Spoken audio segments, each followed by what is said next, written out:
Hello and welcome back to the Nace Star League. It's Valorant time and I'm here with a brand new face. Nurse, how's it going? Welcome to the Valorant side of the stream, and I gotta ask, how are you doing and are you prepared for the FPS action?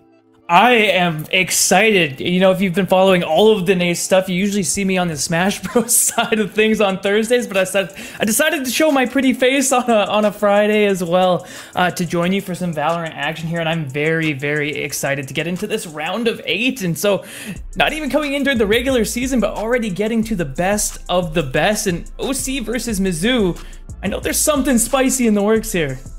Yeah, I'm so glad you could join me on this one. The journey is going to be very, very fun tonight.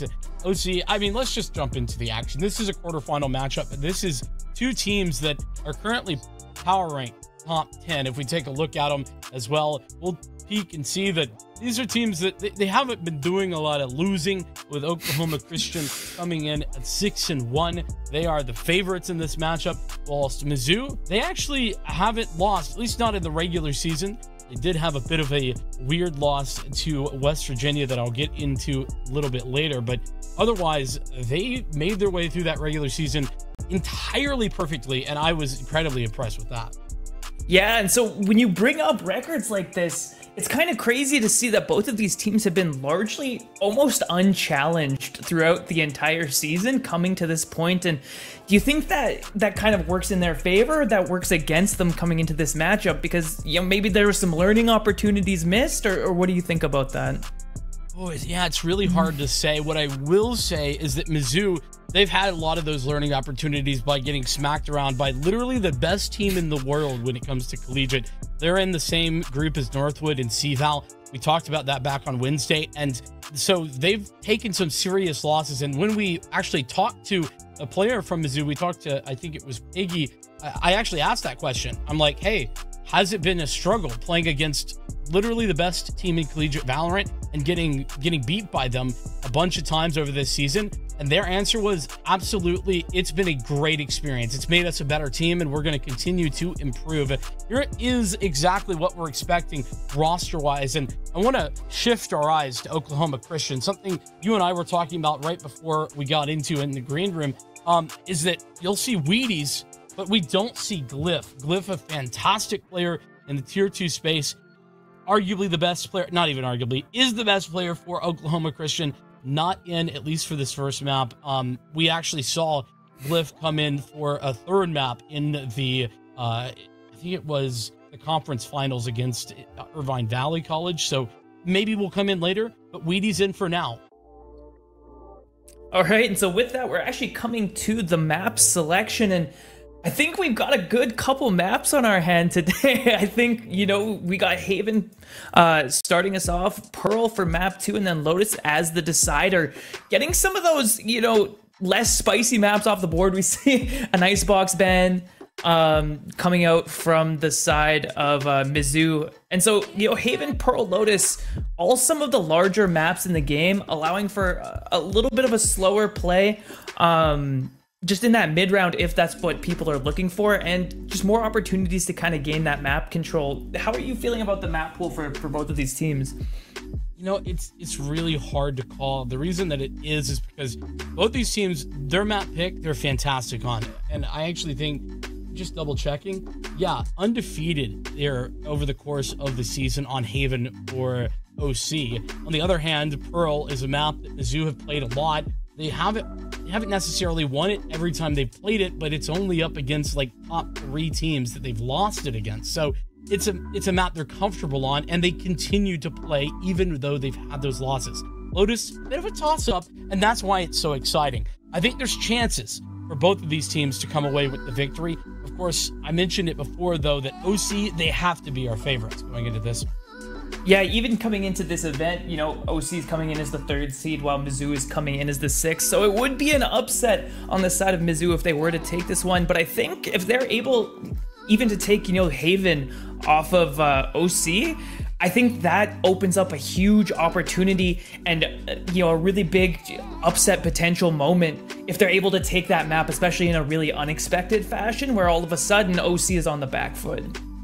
I'm 100% on the same page, because Haven isn't a map that Mizzou are bad at by any means. Yeah. It's just the problem is OC are just really good at it. They've had a lot of experience there, and they've shown that they can take on the best of the best. But there is a caveat to that. Remember I talked about how Northwood is a team that this Mizzou team they've played a lot against, right? They're the best team in the world. They won literally the world championship for Collegiate Valorant last year. Well, they've actually beat Northwood on this map, have Mizzou on Haven. So there's something there. Yeah. Exactly. There's definitely something there, is the point that I'm getting at. So I don't think that's out of the realm of possibility, but there is a big caveat, and here's where the rubber meets the road. In another collegiate league, unrelated to NACE, they actually played a couple of weeks ago, did these two teams. Unfortunately, it was a 2-0 in the favor of OC. And it wasn't close. It was dominant. I think that Mizzou got a total of like 9 rounds. That's a tough spot to be in, but at the same time, coming back to that point of losses and getting to learn from them and practicing, I think one of the things that's very hard in Valorant is winning twice, especially when a team has a chance to VOD review.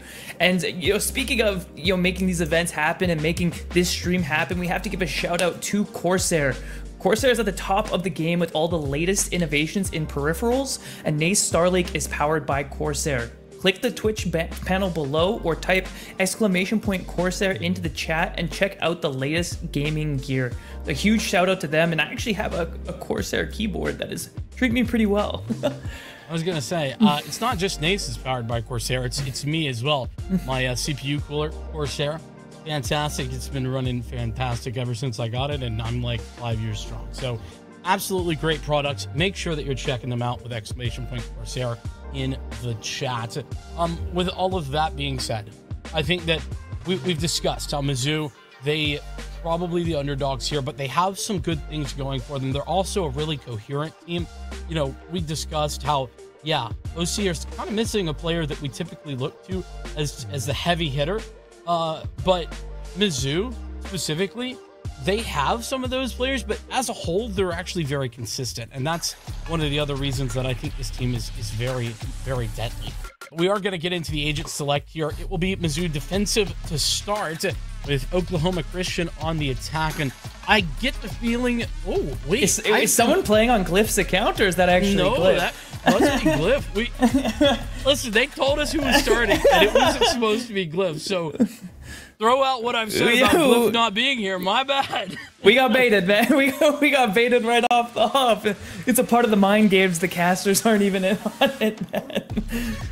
I'm very, very happy though to see Glyph. Let me just do it. Can I just take a moment to talk Glyph up?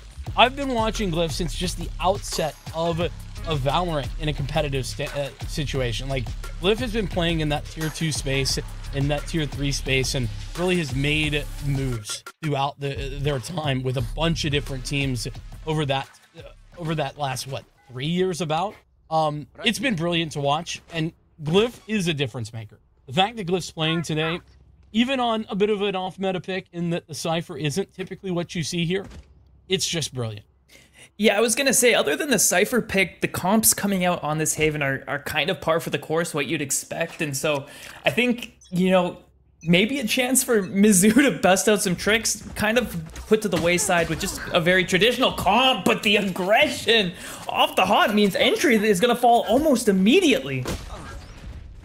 Oh, that's just not going to be ideal. Eli thinking maybe there was some space to walk through that dart cover, but got met with a right click immediately. A classic deadly close range with the 3-bullet burst. And that that seemed like a bit of a greedy play to try and push through that smoke after already going a man down. I know, in that scenario, you're probably trying to even it up. You're probably trying to find someone out of place, and Zelephant just a little bit out of place with that jump. That timing on the blind was just about perfect. Oh, this Everything's is so coming bad. at them. The aftershock, the shock dart. It's all gone. It's just Glyph alone. It's 1v5. And what do you do here? 1v5, the spike is down. They have a rough idea of where you are, and even a flank on the way. it's an unwinnable situation, and it looks like the pistol round at the very least going to Mizzou, which is great considering you were saying they only got roughly 9 rounds the last time these two faced. Yeah, let me take a look and just double check that. Yeah, it was 13-5, 13-3. Wait, okay. You see what I mean about Glyph being a difference maker, Nurse? Like, it just doesn't matter what the situation is. The man makes moves. All right. Was in a tough spot. But yeah, 13-5, 13-3, 8 rounds total, actually. And that was in a victory to OC. So it is a little bit of a scary look. And in that league, to be fair, OC also not lost any games other than a couple of forfeits. I mean, fair enough. OC having looked very good, but honestly, a great play from Mizzou there to get the first blood and actually capitalizing on a bit of a greedy play from Instinct to trying to even things up. And Entry is the first to fall again as Zelafant is eating with this Marshall. I mean, this could be the way in for Mizzou. If Alex is playing this well, could absolutely turn the tide, could go head-to-head, but right clicks are outrageous, too, for Saint. As Glyph has found one as well, it's suddenly equalized, and this has got scary all of a sudden. And we were talking about greed in the last round. Talk about leaving the door wide open for OCU in a situation that should have been far, far, far from winnable. 3 HP on Saint, who will get the plant down, but you know, even though this round was very, very close, I can't imagine that this ends up going his way. Oh my goodness, that is so close. But now, I mean, Lobster just knows. No way, man! It's the shot anyway. OCU, more like oh no for Mizzou. That's a heartbreaker, and it sucks to say, but that round is won off the back of just not, you know, dotting your I's and crossing your T's on the side of Mizzou. That's one of those ones you watch, you know, in the VOD review, and you just go, what were we doing, man? Why? Like, why did we peek? Why did we do all of that? Why did we give up these kills to the classic right click of all weapons? Yeah, I mean, Alex thought things were going well, and they were. 3 frags in a row, and just got a bit overconfident, unfortunately. But to be fair, does have the Blade Storm because of those additional frags, both in the pistol and now in that follow-up. Lobster playing close range. Oh, he's not checked on! This is brilliant. One, oh maybe my more. Gosh. Adjusting, but missed shots. The paranoia to follow. But the aftershock gonna force him out. And if it wasn't gonna be the aftershock, it was the spam from Glyph. But now all 4 players have rotated to the C side of the map, and you see the attacker's side Spike slowly shifting back, and seems like Mizzou is realizing a mistake might have been made as they rotate back. Zelafant trying to get back to that A site, but now Instinct has embedded himself so deep that Mizzou is forced to take this fight before they're ready. I told you, Instinct, always a guy to watch on this team as well. All the information gained from the neural theft. And that is another reason why getting all that information early on can be so effective, that lurk from Instinct. Confirming what was already an OCU round, pretty much, in the bag. That was, in all fairness, a bit of an eco for Mizzou. They didn't fully invest, and they have mostly full investments. You can see they're lacking a little bit on the shields, but that's not going to be a problem, or at least it shouldn't be. Yeah. Alex has op as well. First op we've seen. Yeah, early in the game as well, on round 4 only, and so they're gonna know it's in play now. Missing the shot onto Glyph, but maintaining that space. The Rolling Thunder comes out onto the B side, but an actual push through the A side connector now, and it's almost anticipated by the side of Mizzou. To be fair, pretty typical player, at least he can be. That paranoia has bought so much space, but unfortunately for Saint, it's not going to be good enough.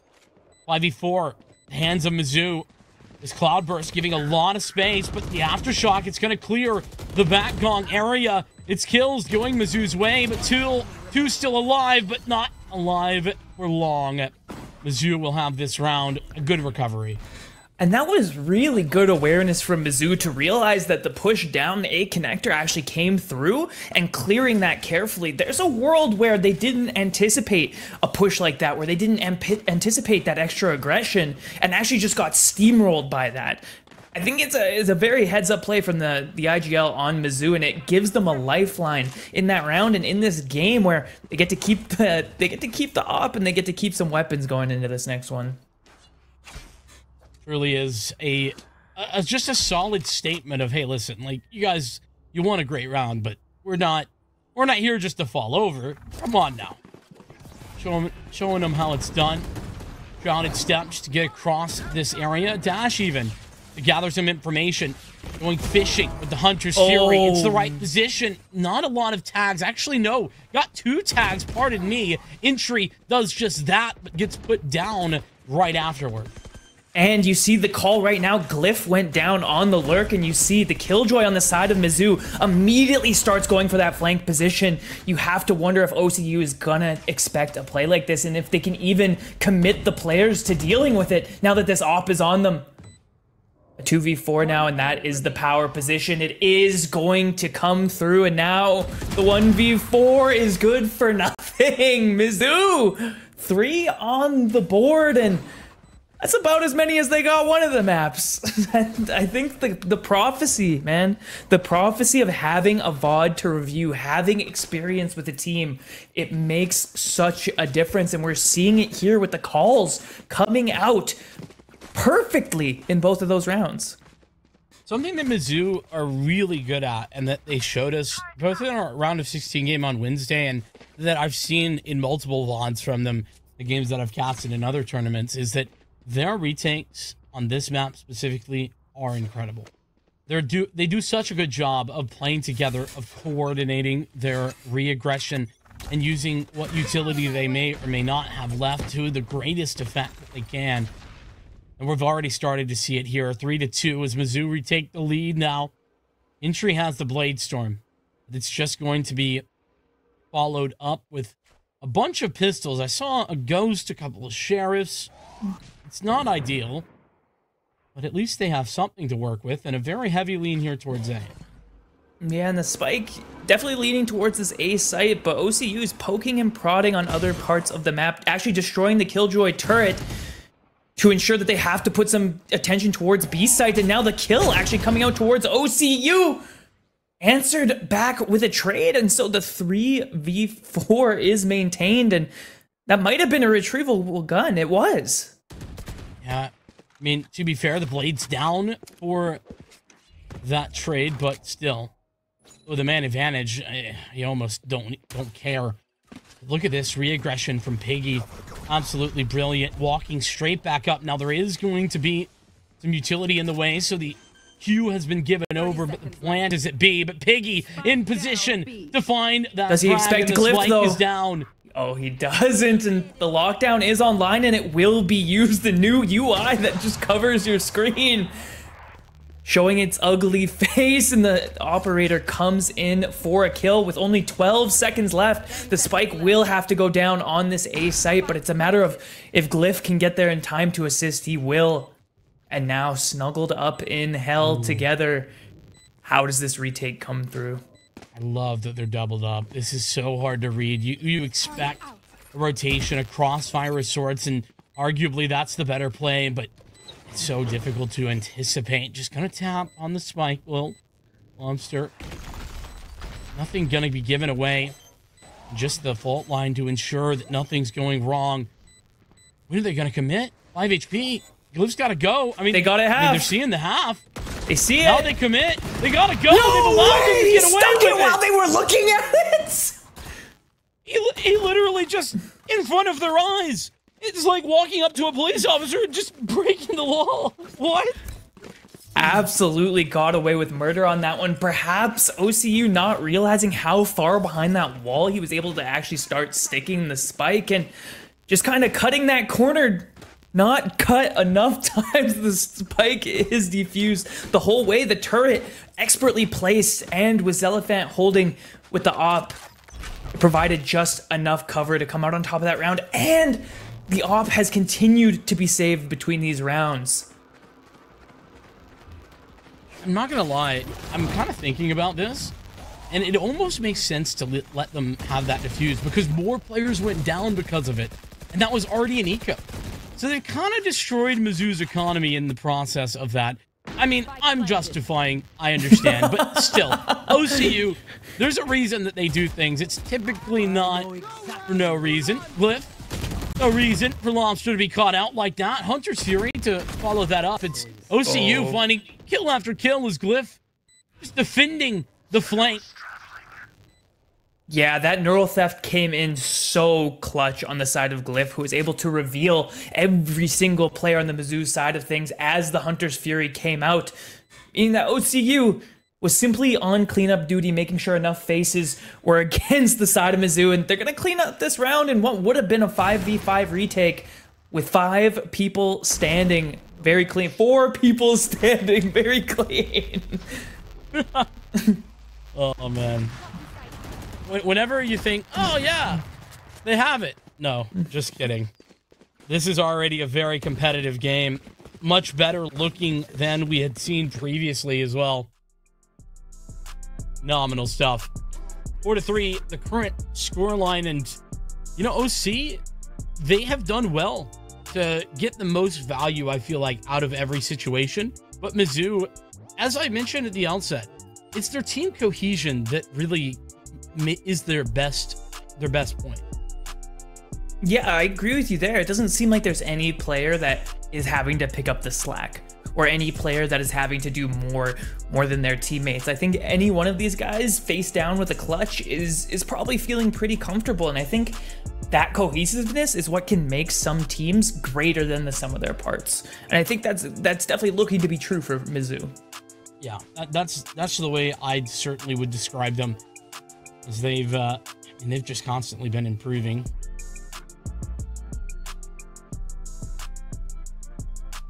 Good to see. As the timeout is expiring here. It was a Mizzou timeout as well, just as an FYI.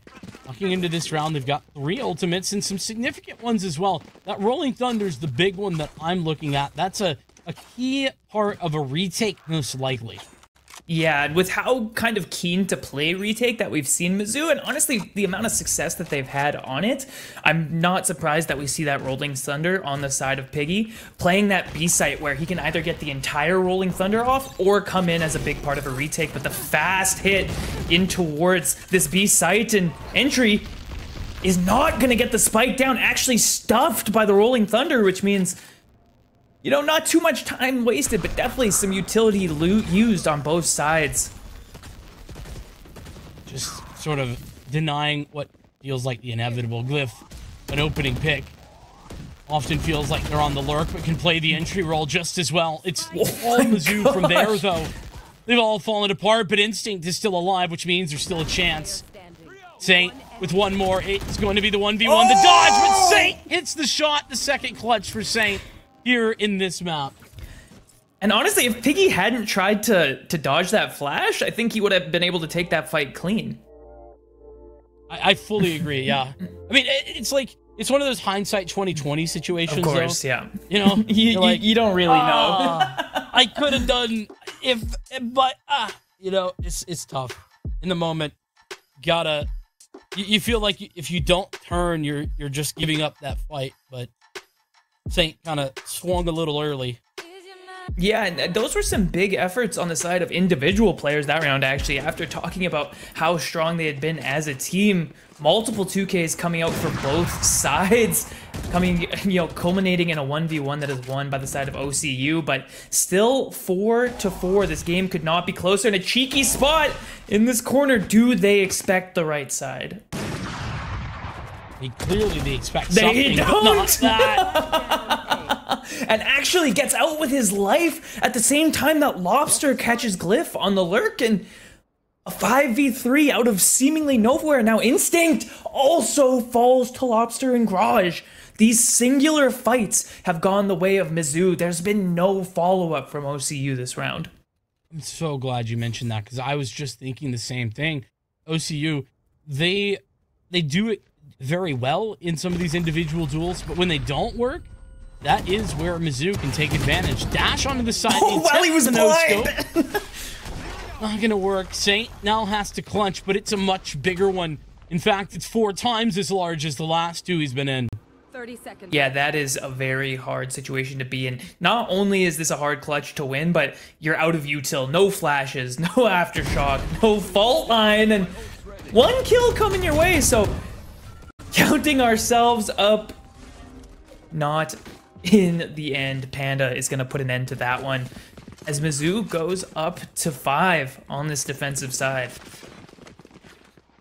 What a back and forth half this has been.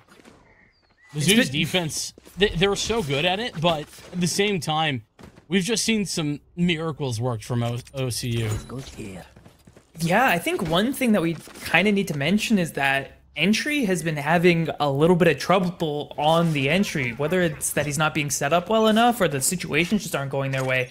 OCU has not been winning off the back of the duelist entry so far this game. It has really been off the back of Glyph or Instinct getting multiple kills in a round to open them up, but as we say his name, Glyph is taken out of the picture, and Instinct thought he had a timing, and again, doesn't find anything. And this is the 2nd round in a row that Glyph and Instinct have lost 1v1s. Yeah, that's not the norm by any means. But at the same time, could be partially that entry not necessarily in position to take those early fights and or not taking them. Glyph and Instinct feeling that pressure, trying to close that gap. Oh, man. And continue to find that success, and there's entry gone down. It almost feels like this entire team is trying to lurk some of these rounds. Like there's no solid game plan, and it's just that it's those stars and Instinct and Glyph looking for a pick, and when that doesn't work, again, we just see 1v1 after 1v1 after 1v1, and I would love to see some more cohesion out of this team, especially with the Breach Sova. I think that's definitely what's happening here, but OCU, I've seen them do it. They have the capability. They're just not actually making those decisions. They're going for the individual duels, and in fairness, in most situations, they can just win on, with this strategy. So I think an adjustment needing to be made. Maybe we'll see it as we move into the second half. There's just 1 round left here in the first. There is still possibility. I say 1. There's 2. Yeah, I was gonna say, I think there's 2. I didn't want to do you like that, but that's a caster moment. No, please. I will just suck it up and throw the ego out the window. I mean, such is life sometimes, man. You get a little lost in the sauce. I respect it.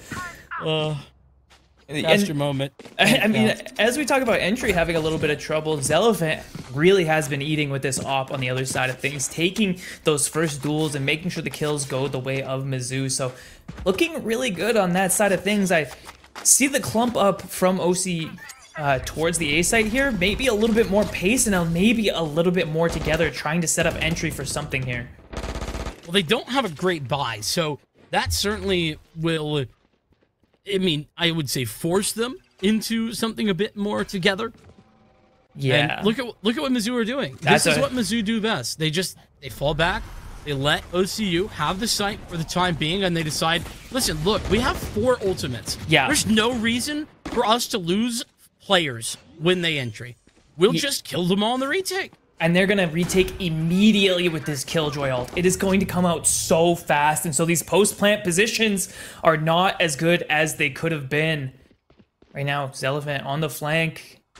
Is he going to be able to deal with this tripwire? He won't even be asked to, as the op shot rings true. And actually, 2 of them on the flank means the pinch is coming in for these OCU players, and the guns are not going to allow them to even have a chance. Mizzou, that round felt over as soon as the call was made to play the retake, and Mizzou capitalizing perfectly. I want you to look at how many of these rounds are won by defusal. So 7 rounds that Mizzou currently have.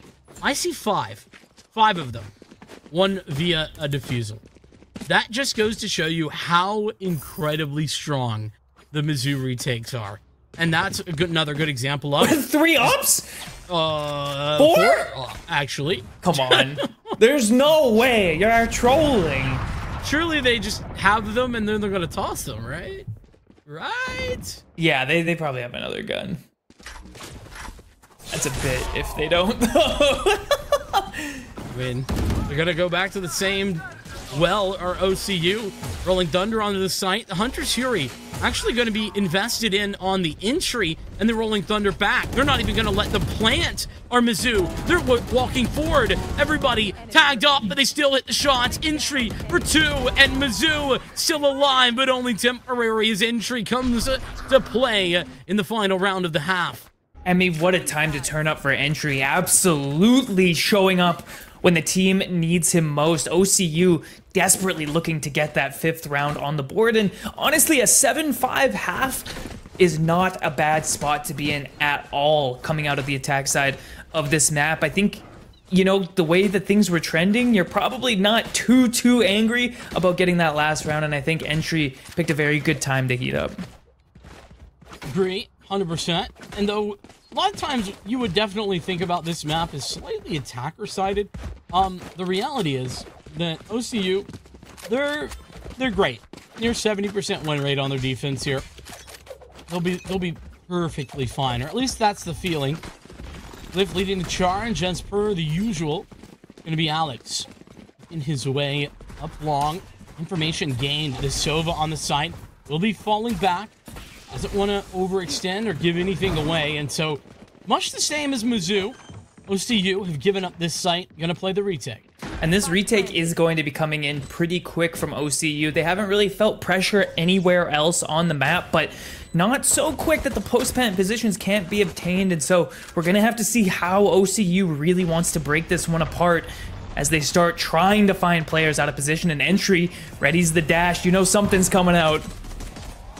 Into the Cloudburst, the Sun working wonders against Panda, but Alex and Lobster, they both find frags in the meantime, and the 3 players that were looking to walk in from spawn, they are sort of caught between a rock and a hard place. 3 different angles. Oh my god. Glyph, another brilliant shot. The spike, it's been ticking for a hot minute. Glyph continues as Eli there, but I don't think there's time. No, just enough time wasted, and the shock darts and the actual recon dart to keep them stuck in their spawn, to just slow them down that little bit. Actually ended up being the difference maker in that round, and now the second pistol actually goes the way of Mizzou. But, you know, we saw last half, OCU 4 from out of these rounds. They are able to take them. Yeah, that's a fair point. No round is unwinnable for OCU. Even on their other not full buy rounds, because honestly they rarely had a full eco, they were doing damage. I think both of them that I can think of, they got at least 4 kills. Yeah, and we see a really heavy lean towards this A site on the side of OCU, and a lot of damage on the side of Zelephant off the rip with that Sheriff shot coming through. And you can see Sova and Breach, Froggy, Glyph almost kissing. What if we kissed in the Haven sewers? What if? Will we know the outcome? This is a fairy tale I need the answers for.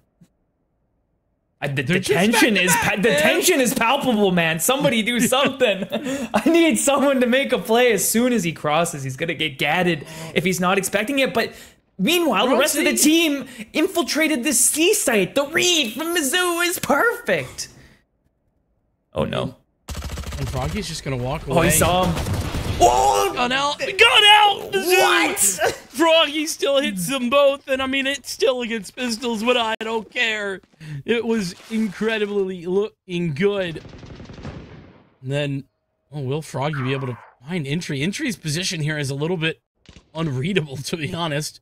It's a little sneaky, but I think it's just late enough that he's not going to get the value that he's looking for out of it, because they actually baited that A site so well and now have the Killjoy mollies on the bomb for this C site. It's going to be, yeah, it's impossible for Entry to make anything of substance happen here. Too much time was wasted. The read was too good, and just now going to play for exits and probably going to try to die to the spike.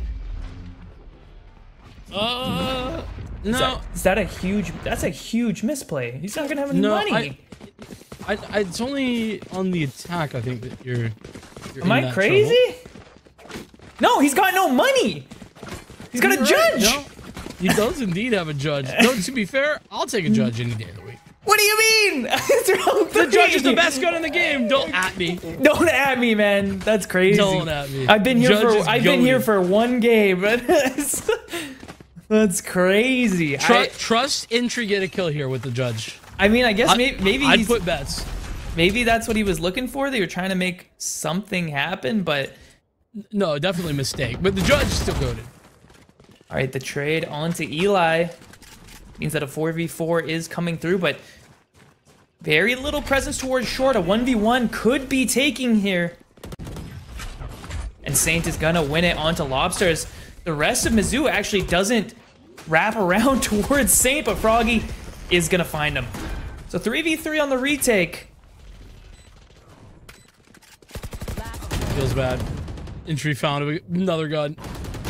Gave it up. The dash for it. Piggy, 1v2. Very winnable, though. The tap. It's going to be glyphed down. 6 bullets in the chamber. That should be all that's necessary, but the pistol required. Clutch in the bag. Mizzou have the round, and this is exactly the type of rounds that Mizzou need to win. So, like, not to be a hater, but imagine if Entry had a gun. I mean, you're not. He won that round, straight up. Yeah, he should have won that round anyway, to be fair. Yeah. I mean that's, you're not lying, but he definitely won that round if he had a Phantom or a Vandal on that side of things. Should have kept the judge, Swile. Unfortunately, dropped it for the Spectre. Unfortunately for the side of OCU, they're going to go down 10 rounds to 5, and that is Instinct immediately killed coming outside of Garage, and that's your smokes down early. So stuffing these entries is going to be a lot harder, but Saint with 2 by himself on this A site, near impenetrable, and Glyph has the best timing that you could ask for. Mizzou are looking so damn good right now, but look at the health on Panda. It's going to be tough if Lobster doesn't hit that shot. Panda, the double swing. Good for the frag, and Mizzou are very close to being on the cusp of a map 1 victory, a map 1 upset, and this is OCU's pick. Yeah, and we were talking as this started that the way for Mizzou to really get themselves into this as a potential upset contender would be to take this Haven. Yep. And I mean, I'm going to be honest, they have been looking in control for the vast majority of these rounds. They have looked excellent. And so now I think the adjustment from OCU needs to be, I think we talked about it earlier, just a little bit more cohesion. It needs to feel like these players are on the same team and not just star players looking to make something happen. You've hit the nail on the head. This Mizzou team, that's where they shine, is playing together. OCU, they typically can get away with it, but they're not getting away with anything right now. It's Alex with the opening pick. Now, granted, Instinct is still there, and Instinct on the site for a double kill to equalize this. Lockdown available for the attackers, and the Rolling Thunder comes in almost immediately. Oh my god! What? He wasn't even on the screen!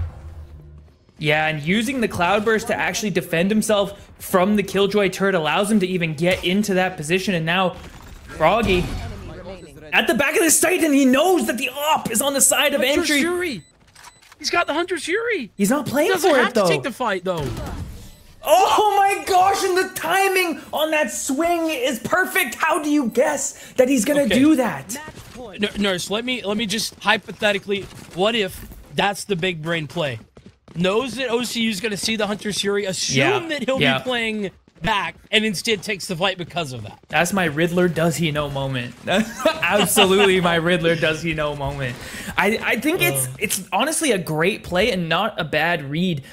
You know, if Entry thinks that the Hunter's Fury is going to be invested, he has to go fast, which means you're going to hear the footsteps coming out as he gets to the spike, and you're going to be able to, you know, get on top of that swing timing. I think Mizzou is very, very smart for going for that, especially if it was intentional, and now 3 people again stacked towards this A site. Well, it's risky too, but not only that, what time to take a risk? It's 12 to 5. If there's a time to be risky, it's now. So, yeah, I think we've made our way into a very reasonable situation here. Mizzou have so much info. Look at how aggressive this is at C. That being said, on the other side of things, Instinct has a lot of info himself, having pushed all the way down C long. He will not be checked in this position, and I have to wonder if they expect him to be here. They do! Apparently. That's the nail in the coffin, man. You catch him in what should be the god spot to put yourself in a 3v5 scenario with an op on the other side and the spike planted right for you, and Lobster with 3 will clean it up on the side of Mizzou, 13-5 on OCU's map pick. I have a little stat line prepared for you, Nurse.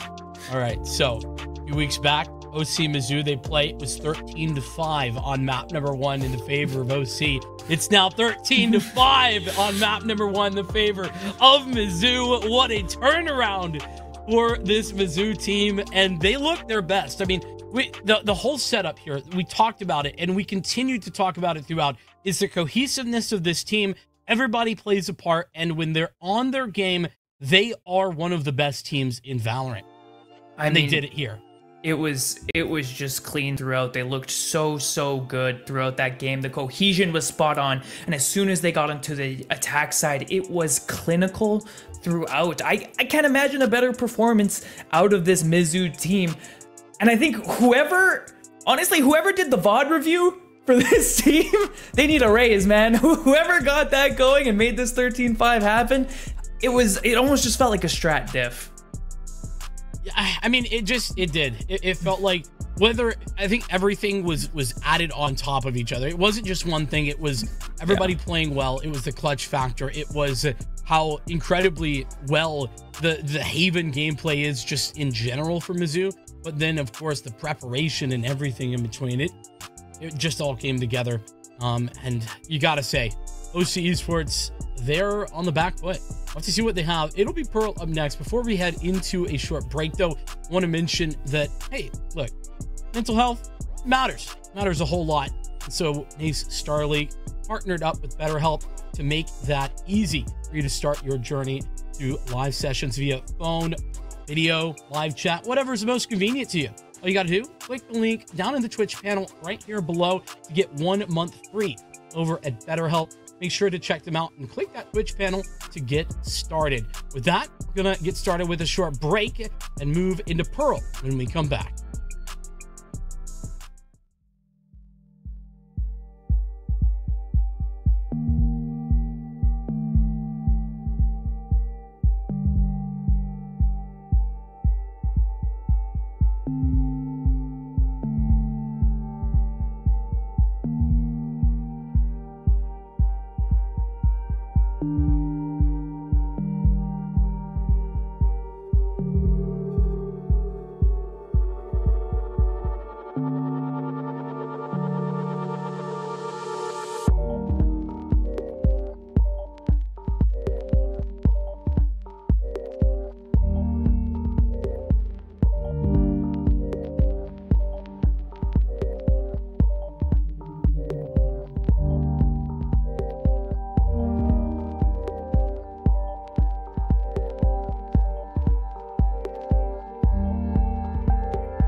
So this Mizzou team, yeah, they're pretty good, eh?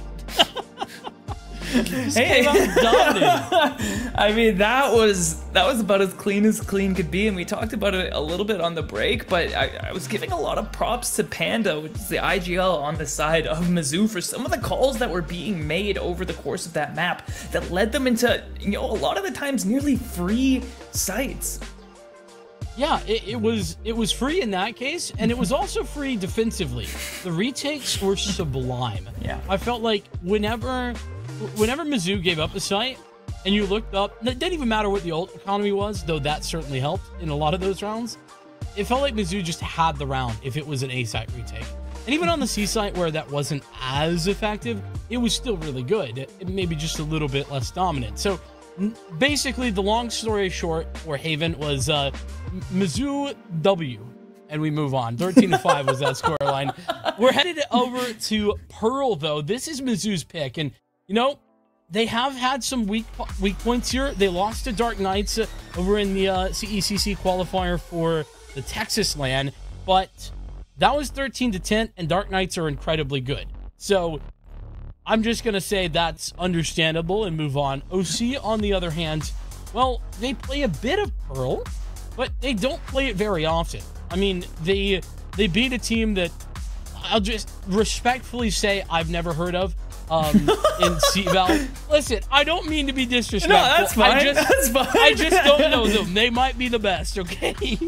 But I haven't heard of them. They're not like a top 30 team, and to be fair, OC's a top 5 team. They should be beating anyone not in the top 30 dominantly. Well, they won, but it was 16-14. It took multiple overtimes for them to take that victory. Yeah, so that was a bit of a slobber knocker, and I think the other thing that we have to talk about this is actually Mizzou's map pick, and they're coming in with a little bit of a weird comp, actually leaning on the Phoenix, the Sage, the Harbor, and the Astra, which is not what you see every single time on this map. And so if it's already a map you don't necessarily feel that comfortable on, and you're faced with a comp that maybe you're not that familiar with, it could be a recipe for disaster if OC hasn't done some research on this. I think that they should have done some research, to be fair. This is a map that's played a lot. I mean, just this semester, it's been played 10 times, and they've won 7 of them, have Mizzou. This is a comp that they play, though. Like, Mizzou, this is their comp. They've been playing it all season, yeah. Yeah, exactly. And prior to their loss against Northwood and Dark Knights, both top 5 teams, they'd only lost it once, and that was when they were trolling with a Euro pick. So, you know, they're pretty good.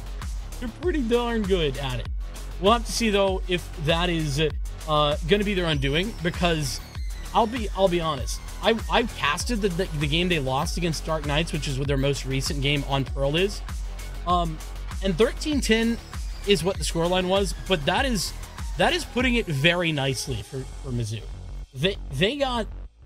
They got mollywopped. No, it did not feel like a 13-10. No. They got outread, outgamed, outbrained in that game.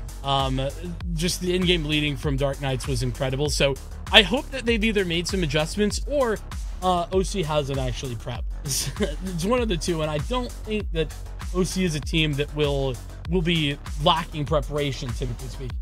I think what a really interesting factor could be coming into this Pearl is that something that we've seen even at the highest level of play in VCT is teams preparing so much for their opponent's map pick that they actually take their own map pick for granted, right? And so actually seeing OC get upset on their map pick of Haven because maybe they thought that was just in the bag, maybe there's something more in the bank, there's something more cooked up, there's more counter-stratting that could happen on this Pearl because they were more focused on preparing for a map that they weren't sure that they could win. You know, that's a really good point. It does seem that that's happening more and more, particularly even at the high level of collegiate. So we could see that. We could definitely see a little bit of that. Though there is a little bit of a wrinkle that Mizzou play on this Pearl, and that is that double controller. Playing both the Astra and the Harbor is something that really makes it difficult to get a handle on what's happening, where it's happening. The high tide can be put into good positions pretty much no matter where you are. And obviously the Astra can activate stars from wherever as well. So it's definitely a composition that relies upon keeping your opponent guessing. And OC, they were already guessing on Haven. I mean, you're not wrong. You're not wrong. And you're talking about the double controller, but also, you know, we have the Sage wall, we have the Phoenix wall, we have the Phoenix flashes to pop out of all of these smokes. It just seems like a comp that is really engineered to kind of induce chaos for the other side, man. Hold on. I need to share with you. You remember I talked about the you know, there was a problem that they barely won 16-14 on this map against that team that I don't know. Yeah. So that was this was their comp. Yeah. Gecko, Phoenix, Raze, Reyna, Yoru. Oh, they were actually trolling. They were actually trolling. They were actually maybe trolling. That game doesn't mean as much as I had thought. They probably heard you say that on the call, and we're like, "Shut up, man!" Like, I'm sorry, guys. Listen, that's crazy. That is crazy. Not gonna see that comp this time. I can't imagine why. Hey, man, we definitely did see Talon bust out the triple duelist in a professional Valorant game. So at this point, you never know what you're gonna get. That being said, a more traditional comp coming in with the Astra, Breach, Jet, Killjoy, and the Sova, but with more traditional typically means a comp that teams are more experienced against, and this Mizzou comp is far from traditional. So I'm interested to see what the counterplay and what the interaction between these two squads is. I'm right there with you. Here we are. It's going to be a B hit, at least initially by the looks of it, for Mizzou. And this is what they do. Pretty much every round, they take this control with the Cascade. Instinct, though, has already gotten the opening pick. It's Froggy down and the Fade gone. There's that high tide. It's very easy to put that down into this B site area and cut off any sort of aggression. Instinct fallen back already, but the plant's down by Alex. It's a 4-on-5. Yeah, and Panda may be looking for some aggression on the flank just to make sure it's not coming through. The lack of a Killjoy or a Cypher on this Mizzou squad means that that could be a little bit more of a threat, but Glyph choosing not to aggress through that mid, just coming back down through Link, and now the 5v4 retake is coming out on the side of OCU as Entry tries to open things up. Oh, but Lobster gonna get two! Lobster, another! That's brilliant from the Phoenix. A 3K. OCU, they're in trouble. Down by a man and looking to find more. Gravity Well gonna pull one player off, and Instinct still hits a shot. Spike, it's been ticking, and it will be ticked out as Biggie and Alex find the two remaining frags. Yeah, and interestingly enough, even though that was a 5v4 retake for the side of OC, they took so much time to actually get the retake going, and then once they did, there was so much utility to stop them, and that was combined with the fact that Lobster was able to find 3 kills in bracket. It just made that round go from bad to worse. You know, they also just didn't get any value out of the util dump that OC put forward on the initial part of that retake. They didn't find any info, which really sucks for them, but, you know, it is what it is. There's that Cascade that I mentioned. Pretty much a default bit of utility that we're going to see, I won't say every round, but very often, coming out from the Harbor towards B. It's such a cheap piece of utility. He gets 2 of them, and it just puts so much pressure down this B-long position that you have to respect it. I think we're probably going to see that, like you said, nearly every round, even just as a conditioning tool to make sure that OC has to respect that space. It's exactly the plan. And Mizzou, they've already started to execute upon it. Speaking of execution, one of these OC players already executed, gone from the round. Will be a rotation already. I mean, I guess it's 3K. Cheapest ultimate in the game is that. Oh my gosh! Run it back, and they already have one. This timing for Mizzou was literally insane. That could not have been better. The call for OCU to rotate to this A site came probably about 5 seconds before Mizzou actually peeked onto that B site. And again, this site is completely free. This looks like a flip of the game I was talking about with Dark Knights. Mizzou are doing to OCU right now what Dark Knights did to them, and it's beautiful, brilliant even to watch as Froggy is going to have at least a free kill. Depending on the timing, it might just be one, though. Absolutely. I mean, Froggy's in the power position here. A round that should already go the way of Mizzou is almost guaranteed by this position as he takes out entry on the back lines. And Glyph will get the kill, but there's just not any room to get anything else done. In Mizzou, a nearly flawless round 2, which means they're going to have some great guns coming into this next round.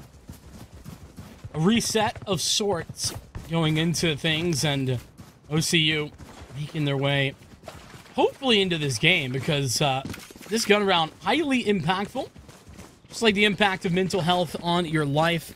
Why they Star League partnered up with BetterHelp. Make sure to check out the panel down below here on the Twitch channel to get your 1 month free sessions. That's via phone, video, live chat, whatever is easiest for you. Check out BetterHelp. Use that code down below right now. All right, and now as we get into this round, the Spike left in spawn, poking and prodding a little bit. Lobster trying to find some sort of value off the hop and keeping Glyph a little bit honest on this connector, but the turret still online means that the presence not quite eliminated just yet. But this B site, man, there's just no one on it. You know, I guess to be fair, maybe the plan is we'll take A control and give them B and play for the retake. That's the only thing that makes sense to me, at the very least. Instinct is going to be here, but is walled off by the high tide. And okay, Lobster has just decided Instinct no longer alive. And I mean, it'll be the run it back, fully charged back up and given massive advantage. And that run it back, like you said, finding so much value, being only a 6 cost ultimate, one of the few left in the game, is such an X factor for Phoenix. And now 2 flashes remaining in this bracket area. OC wants no part of this retake, man. No part of it. The Sage Wall, everything, denying any chance they thought they had back into it. And so now a 4-man save is going to allow Mizzou to get up to 3.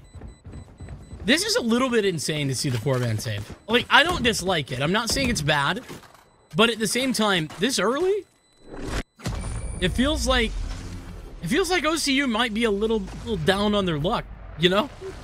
Like, yeah, that feels bad, man. For a team that you 13-5 and 13-3 to get 13-5 in return and already be 3 rounds down, like, it doesn't get much worse. In terms of the effect on your mental. And I think that's kind of, you know, as we're talking about BetterHelp, you got to consider the mental strain of the players, of the expectations, and of how kind of relatively poorly that this is going. What does the morale on the side of OCU look like right now? And how do you get yourself back into this game? Man, those are great questions, and honestly, I don't know the answer to. What I do know is that OCU, they have made adjustments. I like that they're getting aggressive at A. They did it last round. They do it again here, and that just gives them more information about what's going on. But the problem is, the entirety of Mizzou, they've made the perfect read. They've walked through Art, and they're going to have an open A side. Yeah, that being said, a kill comes on to Froggy, but Panda absolutely, by all means, should have been dead, and instead finds 2, and now Zelephant finding Saint, who got a 3K, means we're going to be staring down the face of a 2v2 coming into this round 4, and will this suck? Now on the spike in the wall, giving them some reprieve. They will get to play this A main position where both of them line up, and now kind of leaning towards the flank. This is going to be a challenge right on the spike. Old top here in a moment. You would imagine, at the very least. Look at all those stars, though. Mizzou are so prepared. There's a Nova Pulse and a Gravity Well set up beautifully. Gonna be that. And the push. Panda taking the fight. Glyph there for the trade. And Glyph for the clutch.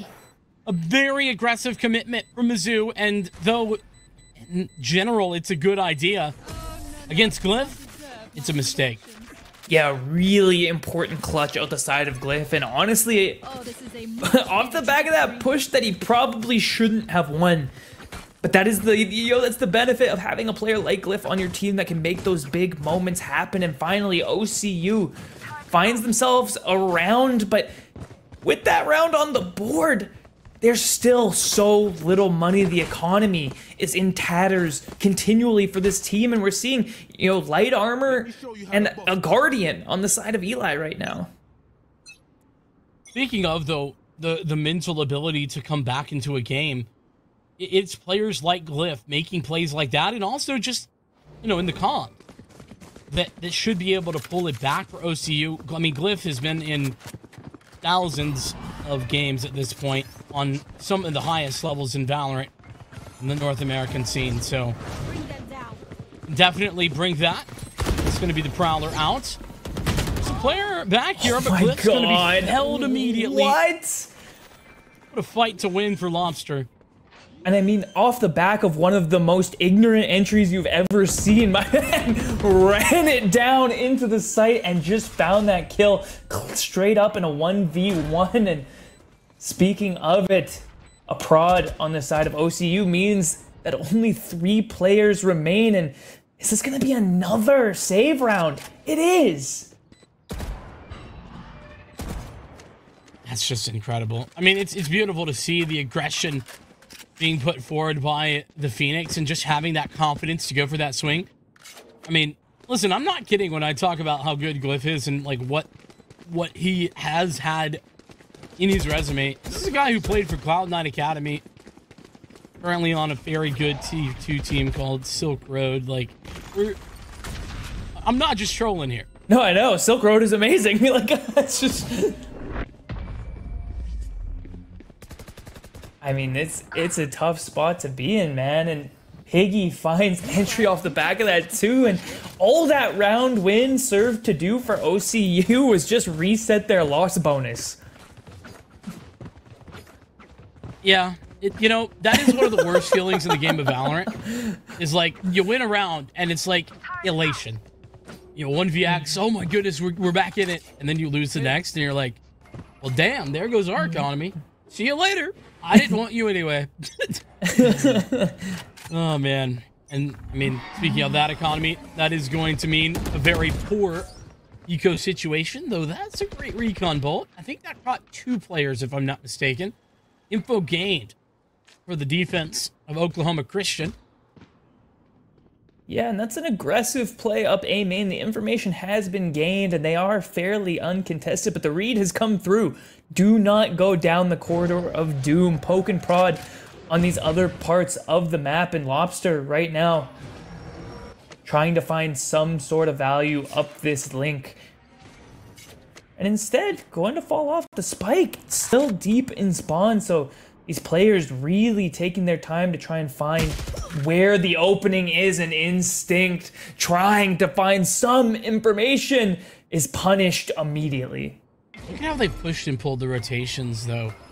They aggress towards mid. That pulls the players who were up A main off of A and towards mid, and then ultimately to B entry.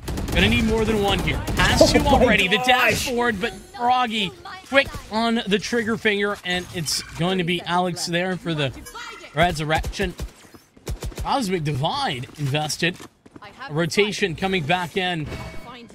And I think that we would have seen players here already, but Eli steps in front of the Cosmic Divide.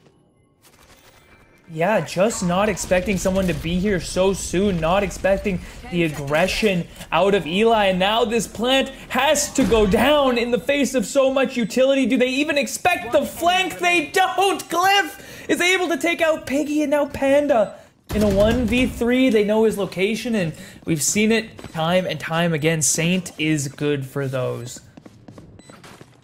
I mean, but speaking of who's winning the round, who's making the plays, I think you got to credit Entry. Entry got 2 kills with that Sheriff, stayed passive for as long as he could, called the information, and did good enough to not just get the 1-for-1, get 1-for-2.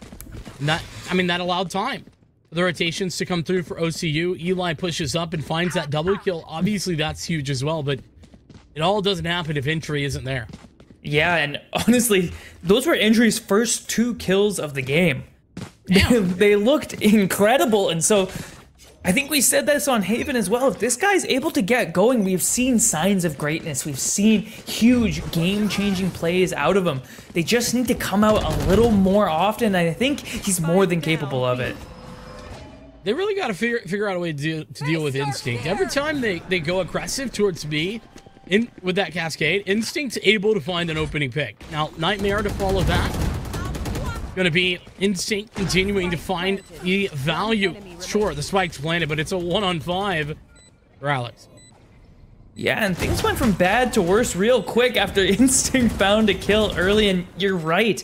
It's the second time now where they've tried to put some pressure down B, and Instinct's been able to find a kill and get out scot-free. So the answer to that particular problem, not quite so clear for Mizzou. I'd like to see a slight adjustment, but honestly, it's only 2 rounds going the way of OCU. You're already up 4-3, and now able to take a timeout to consider what went wrong in those rounds and how to ensure that this half goes the way that you want it to go. I think that it's so good to see Mizzou taking this timeout. I'm going to say the word early, and you look at the round count, and you're like, 7 rounds. Zach, that's not early. But it's early in the comeback trail, right? We've only seen 4 rounds here, and 3 out of those OCU's been able to pick up. And so that's where Mizzou realized, hey, something's changed. We need to adjust. We need to at least have a chance to talk this through. And that's where it's so cool to see just the swiftness of somebody like Panda and Piggy. I mean, Panda, the in-game leader we mentioned, Piggy, the captain of this team. Whatever it is, whoever's making that call, I love it. Yeah, and they had a timeout roughly this early on that Haven map as well. And that's when we saw those rounds start to turn around. And I think maybe something we may have missed to mention, they did take an early timeout last map. And I think they've strung 3 rounds on the board off the back of it. And so proving to have some value there, I'm interested to see what they put up on the back end of this one. Solid program Mizzou has. I mean, they're good here in Valorant. They're also pretty darn good in other games as well. So just props to them. I mean, it's that support staff behind them as well to help out. Credit where it's due. As we've been talking, continuing to see that cascade and its impact early onto rounds, keeping Instinct guessing, but it's Entry who's finding the success and continuing to improve over the course of this series. And this is the first time we've seen him with an op the entire series. The Haven defense just went so poorly. I don't think he actually ever got a chance to try and make that happen. So now, finally an op in his hands, maybe where he feels a little bit more comfortable, but Instinct taken out by Piggy, but not without an immediate trade on the side of Eli and Glyph. Finding 2 in this connector here is going to mean a 4v1 is now online for Lobster, who does find Saint, but it would be such a big ask to get anything else off the back of this. I mean, it does have the running back, so I mean, it definitely isn't going to be easy, but possibility it's a flank though is going to end it. Entry there on the operator for the second kill. Opens the round and closes the round. If you're Lobster, you got to be so mad about that. He actually he stared at the window for the flank for about 15 seconds. And as soon as he turns around, he gets off in the back. It's one of those moments, man. You're just like, really? Like, come on, man. Yeah. Frustrating to say the least. There's a reckoning alongside this running back now from Mizzou. Maybe they can use that. But speaking of ultimates, OCU have a fat stack of those. And for the first time, we're not seeing that cascade over at B. And it's actually the timing where OCU have pushed 2 players aggressively there, but Entry gets found out. Op versus Rifle, and Rifle comes away. The IGL saying, I can shoot too, brother. You actually better sit down on the back of that operator, but now pushing the smoke. An ambitious play, and they're going to get away with it. They're going to get away with it. Just a missed opportunity right there. Ain't no way Instinct gets 2, but he does. Eli, good for 1 more, but it means an even scenario. That lockdown, it's already invested. It's not really going to be in position to gather anybody or detain anybody for the time being, but Panda, with this spike, it's off to the left, and Alex taking the fight. I don't think there's any way Saint anticipates that there's not somebody close on this site. Alex. Well, now he is. This is God. A bit spooky, a bit scary. Oh, this timing is so good from Panda, who opened up the round in a rifle v-op battle and is there at the end to clutch it with an excellent timing. And that was so scary. We've seen Saint in the clutch come out on top time and time again, and even had another flash online to help him there. But Panda, the proactive play, ensures that Mizzou gets a 5th on the board. Yeah, just all about timing, and the timing king, Panda, apparently.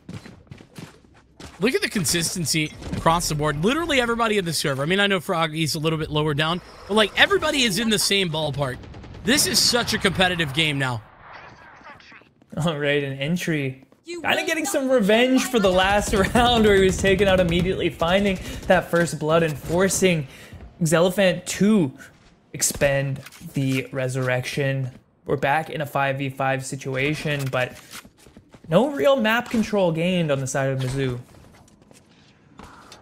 Yeah, I mean, just a little bit of a risky maneuver going for that opening pick, but they had the res, so it's all good. Run it back's going to be invested alongside the Cosmic Divide. Popping out, popping around, and Instinct gets caught once again.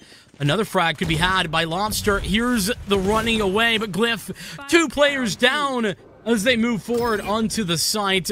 Now the Cove comes in. That's going to at least provide some protection, but not against this, not against the Hunter Suri. That's Eli with 1, and now just 2 players remain. A beautiful combination of the fault line and the Rolling Thunder to secure that kill. Entry has popped the blades so that he does not have an operator going into this retake, but the flash pauses things just a little bit, but Entry caught not looking at Lobster, who will make this a 2v1 situation. Saint now on the defuse, trying to stick, and Eli able to win the 1v1, so the defuse will come through and tie us up at 5 apiece. It's a very expensive round for Oklahoma, though. I mean, what did they use? Like, if we just look back, 100 Fury Blade Storm, like, that was a lot. Not that it wasn't well worth it, but it was a lot. Now, they're going to have the Rolling Thunder here coming up in just a singular kill, or maybe they find the orb. But there's absolutely nothing on the cards here for Mizzou. They're going to have to make this work the old-fashioned way, without ultimates, just with the abilities. Cascade is going to go out here at A. No aggression to be had this time for Oklahoma. And it's going to stop right in this choke point. A lot of information gained early on for OCU. But that could be a problem if this fight doesn't go Instinct's way. Yeah, I mean, the read here from OCU is correct. They have 3 players stacked up on this A site, but Lobster is able to find Saint, and Panda able to find Instinct, which signals the rotate, but it's gonna be late. It's gonna be very, very late due to the location of that spike, and now actually being chased down on the other side of things. Eli with a great play, and Glyph absolutely locking down the B site, and this rotation has stopped in its tracks. Yeah, Glyph just there in time. But on the run, finds both of those kills. Crispy headshots indeed. 35 seconds remaining. The 2-on-3, we've seen one of these before. The timing again, man. The operator moves a second before they peek, and now Glyph is not going to be expecting players this deep. Well, expectation versus reality here. Entry. Still good for that frag. The Reckoning going out. 15 seconds, though. They've got to get the spike down. The Cove will at least provide that opportunity. I say that, but they're not going to go for the plant. Piggy, it's just so long waiting. It's a bait. Oh, my goodness. This Cove is all a ruse, but unfortunately, he didn't stick the plant. To the plant. Oh, my goodness. What a way for that round to end. Mizzou, tragedy striking. What happened? He had the read, he had the... But, like, you lose if you don't get the plan anyway. I'm with you.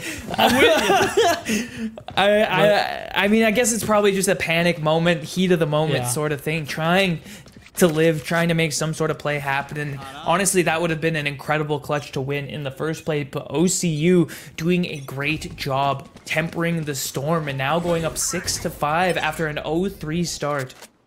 The tragedy is that was such a good play too. Entry missed shot. Rare that we've seen those in this game. But Instinct really has struggled. Started out incredibly strong in that opening duel here at B Long. Last 3 rounds has lost it every time. Yeah, it's a tough spot to be in, especially when your smokes player is going down that early. And there's a timing that has been found on the side of Mizzou. This A site is completely empty, and that is exactly where they are lined up. But do they take the timing? Do they anticipate the full rotation of this enemy team? I mean, surely they don't think everybody's gone, but they certainly have an idea that not very many players are here. Yeah, Froggy just going for a little bit of spam towards dugout, making sure that nobody's home. This is going to be great. There's possibility to set up stars here. Run it back. A bit preemptive. Obviously, Mizzou don't realize how far away these players are located.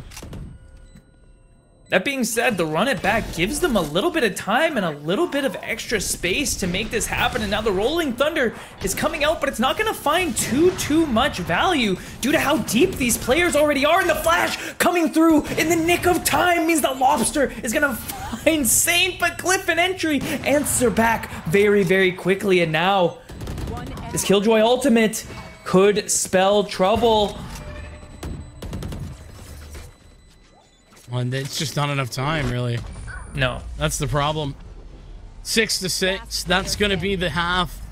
What an incredibly close half at that. Switching sides. The storyline here was Mizzou flying out to a great start. OCU take a bit of a timeout. They start answering back, and then those last 4 rounds, just back and forth, back and forth. That's all that we saw. Yeah, man. I mean, it's crazy. Like you said, a 3-0 start, stifled almost immediately, only to come back to a 6-6 half. And honestly, a couple of really heroic plays on the side of some of these OCU players. Glyph having multiple 2Ks that put them back into the round. Entry absolutely showing up around round 5 or 6 to become the second, second rated player on this OCU team.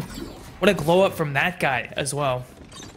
That's more the Entry that I know and love, that I've been expecting, and was so desperately missing in that first map. Mizzou, they want to close it here. They're looking to have the victories. And we'll see what their defense is made of. On their Pearl, I mean, tends to be their attack that is better. Their defense lackluster in comparison. So the chances for OCU, it feels like they're good for them to push towards Lotus. Yeah, and as we talked about that Lotus, what a decider that could be. A bit of a coin flip for both these teams. It would be amazing to see a map 3, see how this turns out, but there is a wall standing in OCU's way in the form of Mizzou. And as this A hit comes in, Piggy is going to be caught sleeping a little bit at the wheel. Too many angles to look at, and now Froggy trying to make something happen, but absolutely nothing given for Mizzou in this pistol round. And is this the first pistol round that they've lost? Yeah, it will be, actually. Well, they had both of them back on Haven, and they will finally be felled. Just 1 for 4 are OCU, but an important one, arguably the most important that they played, as it gives them the lead here on a map that if they lose, they're out. Mizzou, on the other hand, by the way, their playoff berth last season ended the quarterfinals here the same round where they lost in an upset against Wichita State. Mizzou, they don't want to repeat. They do not want to go home here. No, absolutely not. You can tell this team has come prepared for this matchup, has come prepared with ideas and strategies to make it happen. Now it's just a matter of stifling that star power and stifling that aggression. kind of very quickly, out of almost nowhere that we see out of the side of OCU. We saw last round, they are very willing to wait till about 30, 40 seconds left and then hit a site very hard. They are. We're going to see a hard hit, at least most likely towards B. 4 out of 5 OC players are here. And that is also true for Mizzou. So, sort of a 50-50, though the weaponry clearly in Oklahoma's favor. But the passiveness here for Mizzou, it might pay off brilliantly. They've not made a singular sound, not a singular face. But I think that that has maybe made Oklahoma a little suspicious. Something was in the air there. Something smelled wrong. Something about that site rubbed them the wrong way. And kind of in the last minute deciding to lean towards this A site. It's going to be fairly open. And when I say fairly, I mean almost completely, other than Zelephant, who is sneaking their way in through the back. But Entry should be able to clean this up pretty easily with that Vandal. And in fact, doesn't even take the fight, just playing it safe. And the retake trying to come in fast, but it will not be fast enough. And they're going to be here, but there's so much post-plant utility. There's just no way this is going to be good enough. Entry continuing. It's 3 for Entry before Glyph and Instinct can get involved for the flawless victory. 8-6. OCU picking up their biggest lead of this series thus far. Yeah, and some really good guns coming into this third round. 3 Vandals, a Guardian, and a Bulldog is the kind of weaponry that you can win rounds with. So the bonus on the side of OCU, not necessarily so much of a bonus. Yeah, this is a lot less bonusy than normal, but like you said, incredibly deadly potentially. Early. Is that a high tide or a cascade? It's hard to tell because it's been stopped in a very weird spot, in all honesty. It's a high tide. I'm just good to see initially. Information being gathered from Mizzou, though, over at B long. I don't know if they're going to continue to push, though. No, and again, this very slow start, making sure that no aggression goes unchecked. And now Panda is able to find one. Does he get away with that? He does! Yes! Glyph too slow in clearing that long position again, and now noted. But that has left the A site wide open. The read is wrong, and that face from the side of OCU actually does just enough. But Lobster manages to find Glyph. The aggression from Mizzou to ensure that they have a better idea of where people are hiding, where the enemy team is, actually allows them back into this. And Entry has found himself a sneaky little position to get a kill onto Lobster. Entry might be the critical part of this that allows the victory with that second kill as well. Entry in a good spot, but it was a 5-on-3, and 2 kills are not going to be good enough. Saint left in the clutch. We've seen it before, but spotted out. Now position is given away. Spike's already been tapped, and the double swing from Alex and Froggy. Good. Find the frag. It is Mizzou. He up that first round, and you know what? It's kind of weird. I thought we were playing Valorant, but I could have sworn that that was a death ball we just saw. Yeah, man. Honestly, I think that's a super heads-up play from Mizzou to actually go for that push down mid to confirm the information, because they got the kill early on that B side of the map, but they didn't actually have any information or confirmation that that's the site that they were hitting. And knowing that A site was so wide open, they pushed down mid, they confirmed that information, and they picked up a kill because of it. It absolutely turned the tides around. I mean, it would have been a round almost certainly in OCU's favor otherwise, to be honest. That early cascade, we've been seeing it towards A. We see it again as well. A very interesting high tide. It's a bit of an S. I don't know about that. Forcing them to kind of walk through it multiple times if they want to get through, which is actually, I mean, it's a good idea. It's just a little funny to look at. And 4 players now locked up in mid the round. seemingly gonna happen right here. And is this timing good enough? Are they able to find them? No as way. they're rotating? Saint is watching the position, but there's a chance. No, he looks away, and the timing just missed on the side of Mizzou. The peak is gonna come out, but OCU already down this B position, and now they're just lost as to where this team has gone.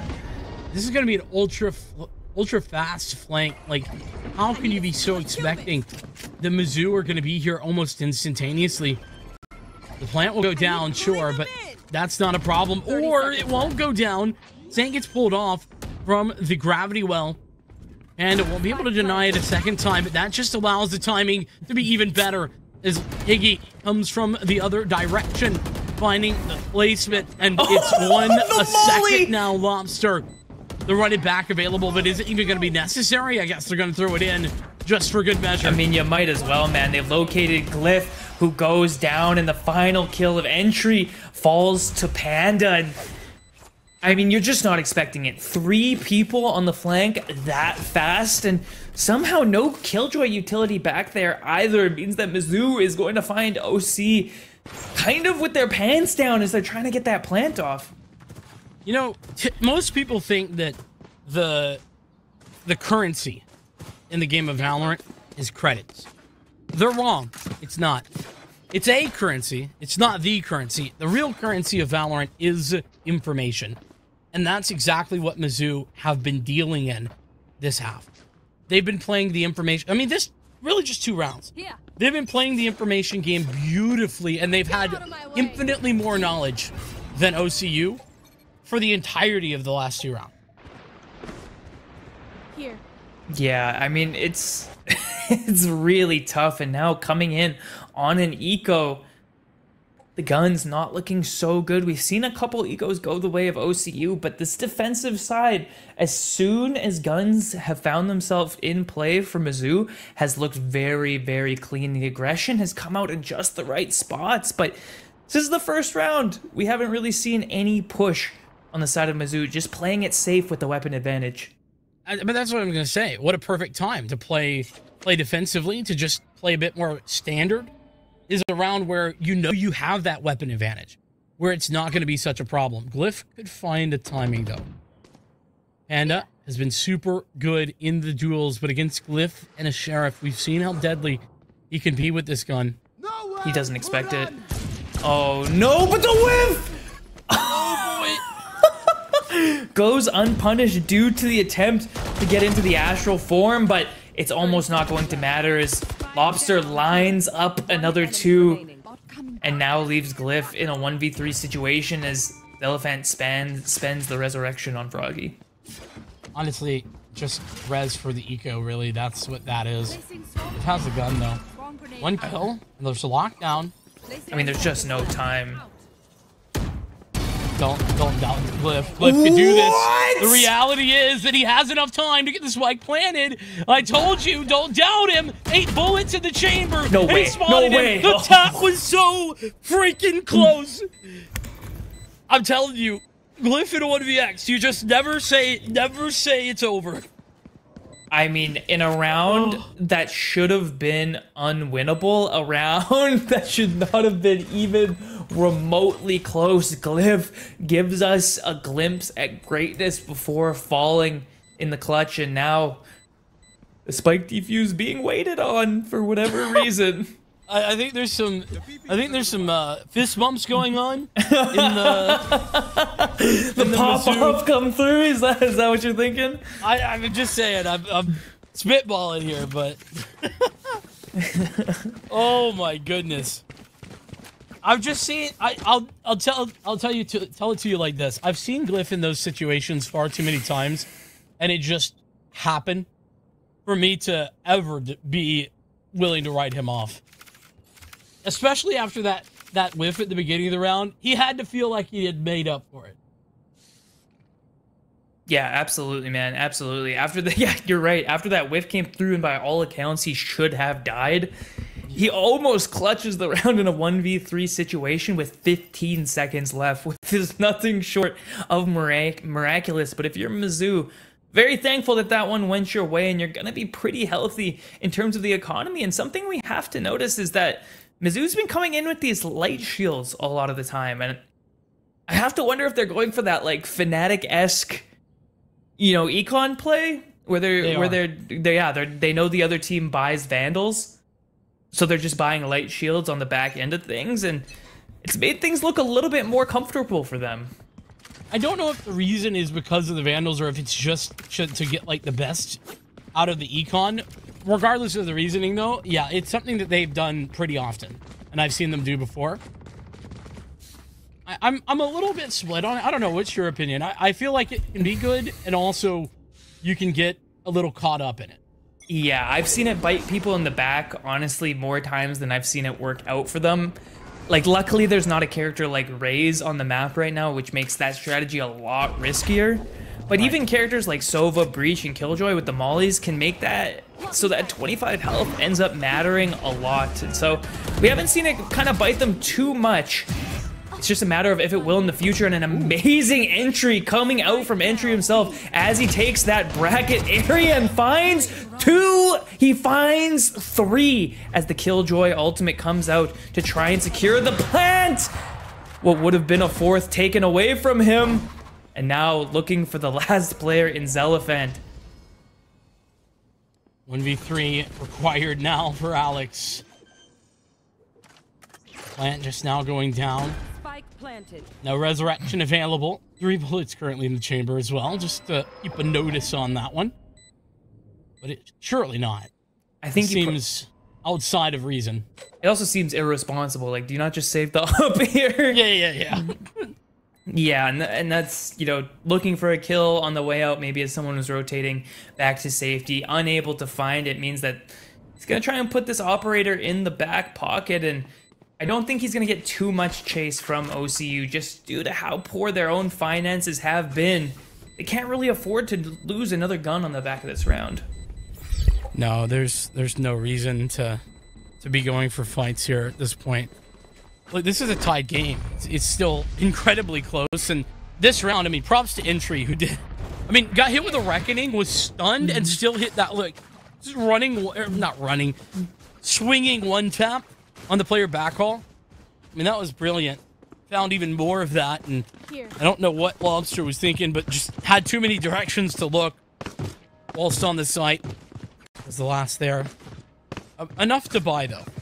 And here's where that economy game that we just were talking about, it comes to fruition. You're like, well, yeah, is the money going to be rough? No, we got plenty. Enough to buy again, at least, and the save on the operator is actually a big part of that. So now, Elephant on this B long position, trying to find something, is immediately forced off of it, trying to dodge the Sova drone, and will re-peek. Will re-peek, will not re-peek as Entry dives back into the site. Oh, no! And getting hit with the dart means that that kill is about as easy as it comes, and now taking out the run it back as well. And taking out Froggy with the aftershock. This Entry was flawless for OCU. That timing on the recon bolt with Entry walking straight in, like, how could that have gotten better? Was just so prepared to walk in through that cloudburst. It was beautiful stuff. And now for the second time, Entry with Entry kills has essentially sealed the deal for OCU to win a round. And it's not just a round, it's an important round because that's double digits in the pocket of Oklahoma. They are man, in position. And Entry has just come alive in this map, looking like the MVP of this map in particular, constantly finding the entries on this attack side. It's almost a new player that we're seeing, and I wonder what the adjustment was from OCU to make this happen, because he's looking way more comfortable. I'm gonna keep it a buck.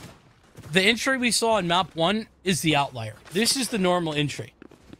This is what, I mean, maybe not quite to this degree. This is a lot, but that type of impact, pretty consistently is what I tend to expect from Entry. And I was incredibly disappointed not to be seeing that on that first map. And as, like you've been just saying, really come into his own here in map number 2. OCU back in the lead, but look, 3 players save, it's another bye. Like the 3rd bye round in a row for Mizzou, and they have lost 2 in a row. Yeah, and the aggression early down this B side of the map will signal to Mizzou that an A hit is looking fairly likely, especially with this drone coming out. The dash comes through for Entry, who now finds himself deep on the site, and this is going to be a fast retake for the side of Mizzou. Mizzou with a very good chance, though, of retaking, where they haven't had much in that last round. Rolling Thunder going to defend that spike for the time being. The hot hands didn't actually push Entry out of this position. Cosmic Divine, actually both of them going to come through. Oh, it's my Entry God. for 2, and Eli comes alive as well. Just 1 frag, and that was for Froggy Panda alone. And honestly, I don't even know. Wait. I was like, wait. I thought maybe Panda was about to get the half, and I was going to just stop talking, but... No, not quite. Unable to get the half there, and a round that looked like it could have very easily gone Mizzou's way. Stuffed as every single kill on that retake, starting with the 2K from Entry, goes the way of OCU. Well, now Mizzou in trouble. They still have a bye. I mean, this is incredible that they have 4 buys in a row after losing 3 in a row. But that's, like we were talking about, the pros and cons of some of these strategies. Here's the pros of it. Bladestorm is out, and I think I've avoided talking about it at this point enough. I think we just need to see a little bit more from this Fade right now. Yeah, I mean, it's a tough role to play, especially when you're the only initiator on the team and you're expected to really play that heavy support. That being said, a little bit more is expected of you in these rounds, and you need to be a person that the team can rely on in the clutch. We've seen on the other side of things, Saint has been so good in those situations, so you kind of need a little bit more out of Froggy if you want to get yourself back into this one. And a nice kill from Piggy onto Glyph. It's going to mean that a 4v3 is coming through. That Nightfall, it's great timing. This is beautiful as Lobster and Alex find the kills. Lobster for 3. And that will be Mizzou keeping themselves in it with the economy for long enough to find a win. Think about if they had to save one of those rounds. This game, like, over is an exaggeration. That's not true. But it would be close to that. Yeah. Yeah, I mean, you're right. The economy has looked very good on the side of Mizzou throughout this map, and I think that my, like, kind of burning question in the background is how many of those 3 rounds did they win if they bought full armor? Maybe the answer is 0. The ones where they took B, none of them, I don't think. Yeah, I mean, fair enough. Those, Entry was just hitting headshots. But yeah, no, that's also a fair question. That being said, man, Lobster is, that guy is so good, man. Like, he has looked so good from, you know, on this side of the map. We've been talking about Glyph, we've been talking about Entry on the side of OCU, but Lobster has really been the backbone, a lot of the bite behind this Mizzou team on this map, and on the character like Phoenix, it's what you expect, but he is absolutely delivering. Oh, look at this quick flank. Mizzou, they've got the 3-man flank instantly prepared. Not again. But look at how deep OCU are into this site. They're taking towards spawn. Oh, that popping timing! out. It's Alex. That's brilliant. The spike. It can't go down. The spam. But Instinct on the flank. Wait, they're going A. The frags, and they're headed towards A. Around the world, baby. An absolutely ludicrous call from the IGL on the side of OCU, and the perfect play. Elephant, he's gonna get caught out if he commits to this. Oh, maybe not. Instinct. That's so difficult. Oh, and my also, God. Alex, by the way, 9 bullets, just hanging out. Well, the information that's going to be given. Oh, and Alex the timing's so good. It's brilliant. And he gets it, man. Instinct down. Now just 2 left alive, but Eli, one of them, Saint the other. They both found kills. Alex needs to be good. Can't find the other as he found just 1. The Mizzou are down by 2 once again. And it's map point for Oklahoma Christian University. And we're talking about the value out of these initiators, man. Eli and Saint, in a disadvantaged situation, holding it down when they have so many players coming from every single angle and clutching to put OCU at 12. This game has been back and forth across the board, but we have seen confidence from both of these squads, but just a little more now out the side of OCU as they go up to match point against Mizzou. Couple of ultimates running back. There's a res. That's gonna be hard to find, but the Hunter's Fury, the spike gets planted, could be brilliant to defend against. Not only that, but the Rolling Thunder. That could be the way to entry into this point. Right now, OCU playing it passive until they pull that out. Now, both of them come at the same time. It's Eli getting the double kill with the Hunter's Fury. Now this run it back, it has to be it. Oh my gosh, and Glyph on the flank catches Froggy, which means Eli is able to catch Lobster and secure the location of Lobster on this round. Lobster has been good, but he has not been that good. OCU able to take it 13-10 over Mizzou, and the map picks their flip-flop for both of these teams, and we're gonna be seeing ourselves on Lotus very, very shortly. That we are. I'm ready for another crazy stat line, by the way. The last two times Mizzou played Pearl, they lost 13-10 now. Twice in a row. It's tough. Man. It's tough, man. Craziness ensuing. But, I mean, OCU, they deserve that. They really did. They were so good at clawing that back moment by moment. That timeout that they had, I felt like that they really adjusted. They were down, what, 3-1 at that point, and they had lost the bonus against the bonus round, and they just took a moment. They nearly won the eco round. It was brilliant to see, and obviously the conversation has been surrounding Glyph, but the real hero of that second half was Entry. I mean, I think you hit the nail on the head. Entry was so good at tearing that site apart, at making sure that space was created. Even in instances where he was the first one to die, at the very least, the rest of the players found themselves deep on the site. And so I think you're very, very right about that. Without Entry creating that space, finding those kills and applying that constant pressure, you know, OCU doesn't have the opportunity to make as many of those plays and play kind of as fast and loose as they decided to play. Indeed. Lotus will be coming up next with two top teams currently at the top of their game, but they're not the only ones.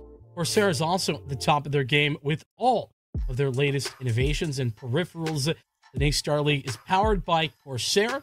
You got to do, click the Twitch panel down below or type !Corsair in the chat. Check out latest gaming gear. And it's not just gaming gear. I think both you and I, we mentioned earlier, we both have some Corsair gear in our PC or on our desk right this moment. Make sure you're checking it out, !Corsair, or in the panel down below. Click and check that out. We're going to be checking out for a moment as well as we head to a short break, whilst hopefully these two teams can settle down a little bit and get prepared for Lotus coming up next.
couldn't have asked for a better game, a better series for tonight, a better quarterfinal, really, as we've been treated to two fantastic maps of Valorant, a third coming up here in just a moment. It's Lotus up next, and there's the question I have for you is expectations coming into Lotus and just general feelings. Are you excited for Lotus? I'm excited for Lotus, and honestly, the primary reason is because of how new this map is, right? It's been in the map pool for a little while at this point. I wouldn't still call it new, but it's new enough that teams are still finding opportunities to innovate. Teams are still finding opportunities to come up with new and unique strategies on this map to kind of set themselves apart from the rest of the pack. And I think that opportunity is what is so exciting for both of these teams. Yeah, we're actually going to see a resurrection here. There's a dead agent that is in the game. Going to be resurrected as a zombie here.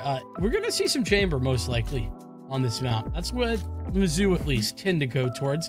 And actually, last time OC played this, they also played a chamber, which was interesting because they also double sentinel. So okay. I don't know what's going to happen. There's some craziness. And now, I think it's important to talk about the fact, though, that Mizzou, they're essentially undefeated on this map. They've lost one, but it was to Northwood, so it really doesn't count.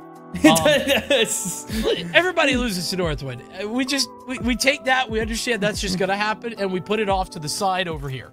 With that said, Lotus, we're getting it underway. It's time to go, and, you know, I'm going to say it one more time. I think Froggy needs to have a bit of a better game.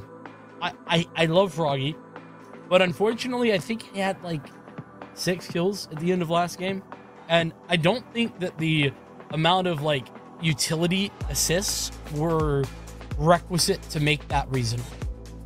Yeah, it's tough, and like you said, or like I said last game, you know, it can be tough being that solo initiator and being who the team leans on for that support. And so I think in this instance, having Piggy to back him up with the breach, not being the solo initiator, might give him a little bit more freedom to kind of shine in his own right.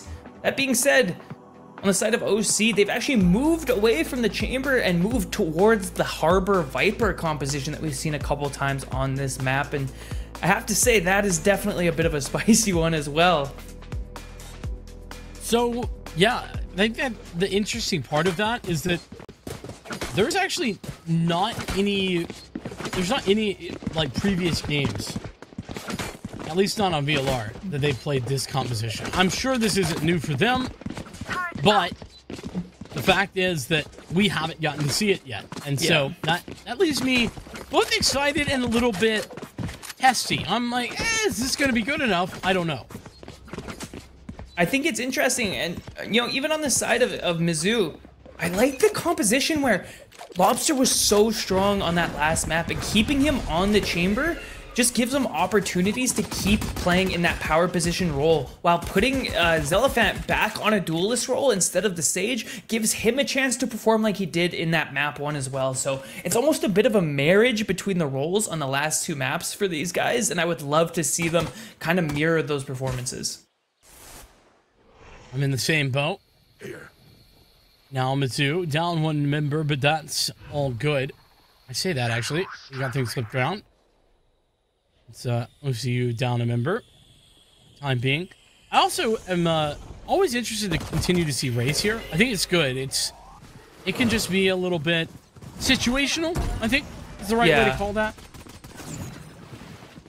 Now actually fast onto this B site. That's where that grenade finds a lot of value, especially in the top corner there.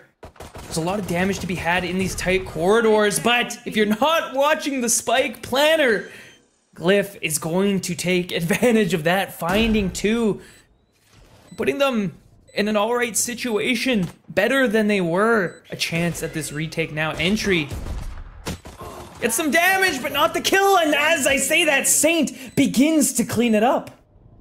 This is such a committed position, though, from Panda. By bullets. Gotta hit the shot, and Panda will do so. 4 kills for the in-game leader of Mizzou in the round. And, you know, much like, there's a bit of a meme. Los and I, you know, Los typically here with me. We have a bit of a meme when it comes to the B site that I wanted to let you in on. All right. outside of the pistol round, that's a death trap that no one should ever want to be part of. Like just generally speaking. Like, unless you have like a lockdown, it's just impossible to hang on to. You can get on the site, but holding on to it is just, it's a death trap. I mean, but fair the pistol enough. round is the difference. I mean, and they showed us right there, even though they got a hold of that site pretty convincingly, it still almost went wrong. And so I think it's not even a meme at this point. It might just be the reality, and somehow Glyph gets 2! How has he found a second there? Almost accidented him. That's ridiculous. Finds a random kill through the toxic screen. It's up to Mizzou now to hold on to this site. OCU on the retake, 4-on-3. The man advantage. Yeah, see what a man advantage. This high side's great, but certainly not a gun advantage. So they're gonna have to pick and choose their opportunities as Piggy finds the first. Panda with the second and third leaves just entry on the back end of things, and now an advantageous position gone a little bit awry. The fault line is probably going to confirm this one on the side of Mizzou, as there's just not enough time to make this happen. No, even with a gun that is in their hands, gonna make sure to go down to the spike. And but overall, a round that's pretty expensive. 3 players gone down. Pretty much the entirety of the utility was invested. So a good start for Mizzou on a map rather that they, I think, on paper have the advantage on.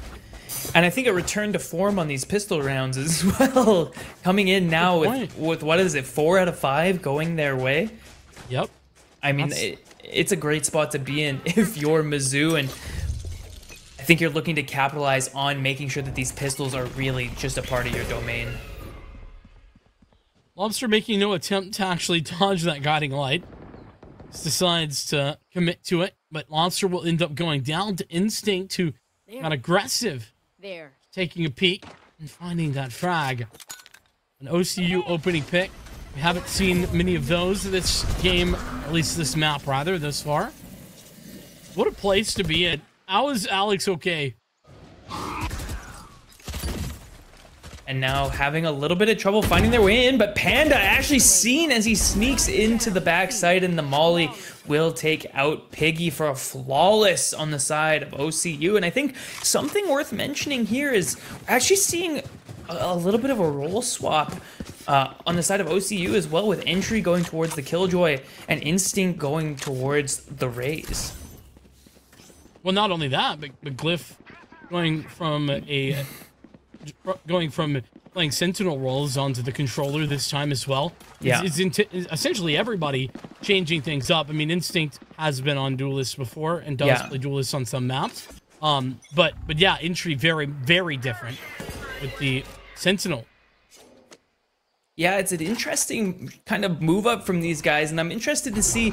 I imagine they're comfortable on this, but you did say this comp is potentially a little bit new for them, so I don't know. Maybe the role swap is not as comfortable as we think it should be, but Instinct has just been, he's had Lobster's number these last 2 rounds, finding the first kill and not even being touched on the way back.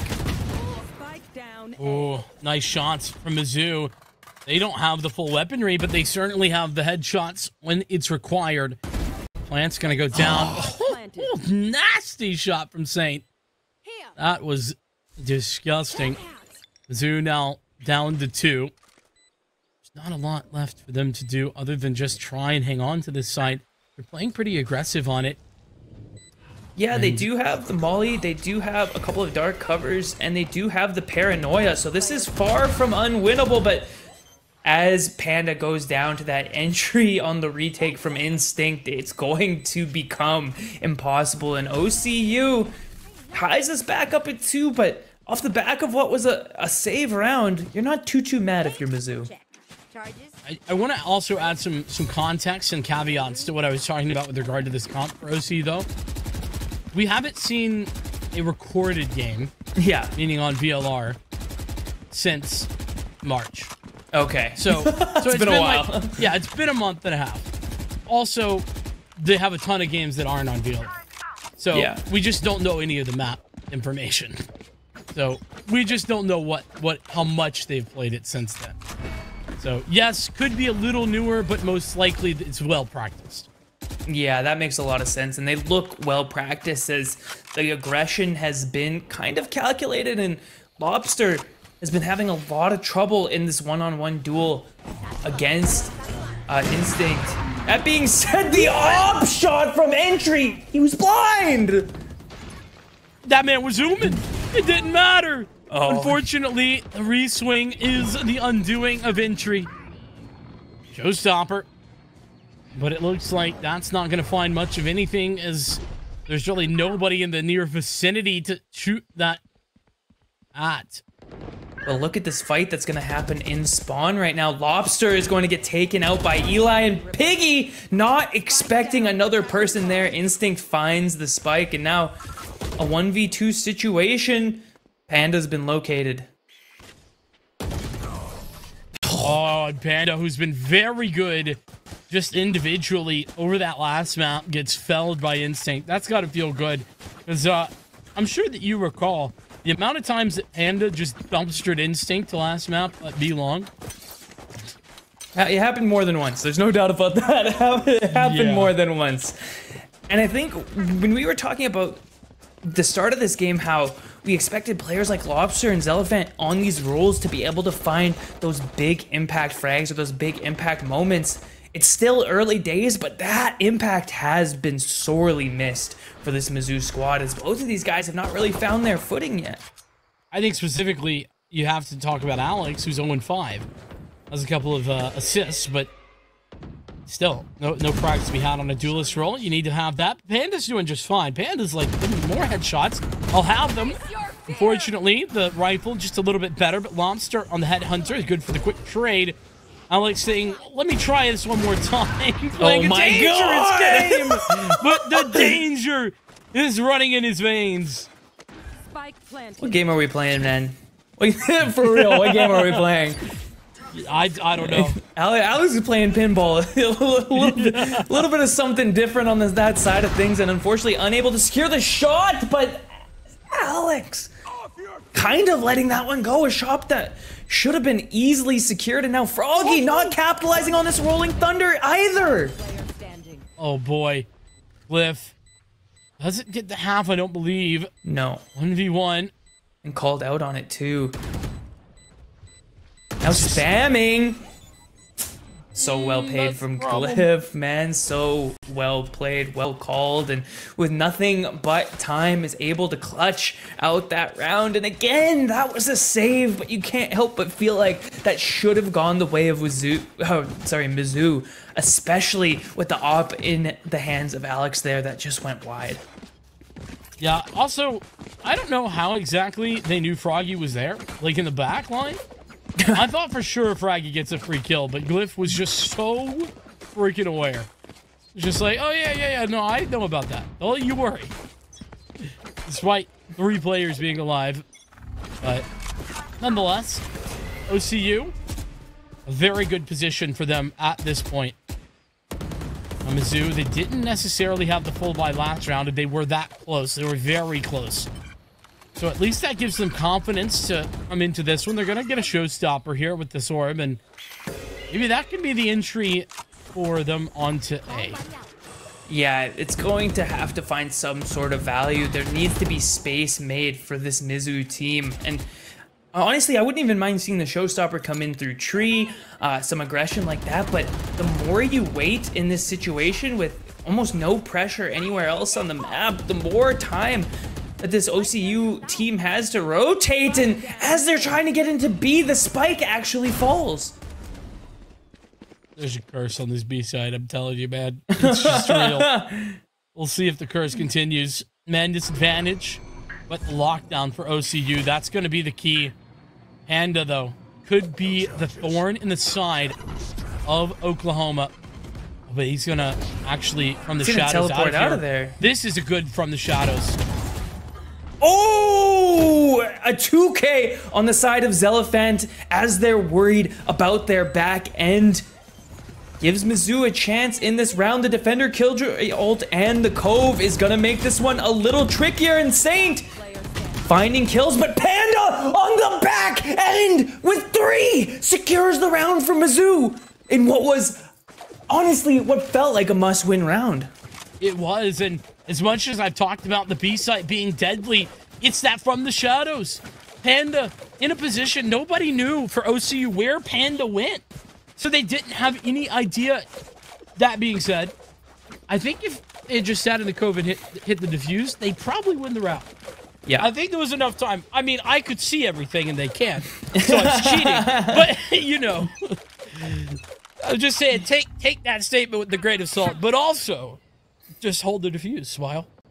And there's an operator on the side now of Lobster. Let's see if he's able to find anything. He loses to a classic. And the trigger discipline from Glyph means that 3 kills are gifted to him.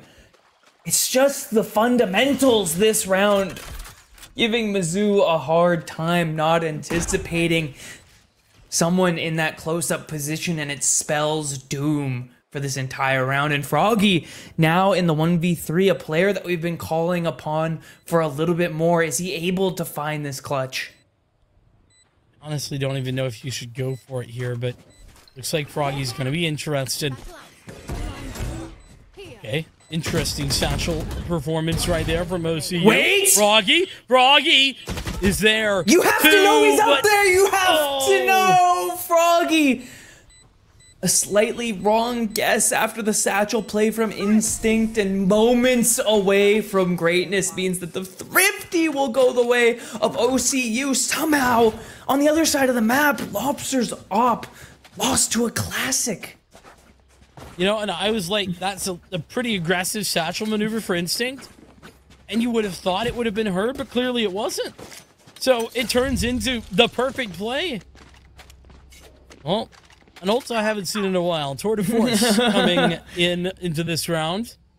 Gonna allow Lobster to hopefully have some better impact than that prior. But yeah, it really does come down to just check your corners. You have to, man. You have to. And I was about to say, Glyph. What? No way, man. The operator on the side of Instinct finds a collateral, and now checking out the knife he definitely paid a little bit of money for, getting his money's worth on the stream side of things, and now trying to find another kill with this operator. But Panda has actually snuck up a little bit deep here. I don't know if they expect him quite this far. I mean, Saint clearly has an idea this is possible. No, he doesn't know, man. Yeah, he doesn't know. I thought Saint was looking, nope, just was putting out utility in the dark cover just to ensure that the operator can't have further impact. The move to see that entry's there with Froggy down. Tour de Force still active, but it's a 2-on-4. And I feel like you have to know that's where entry's playing. I would have loved to see the shot come out and then a retreat on the side of Froggy, or, you know, a flick to that location.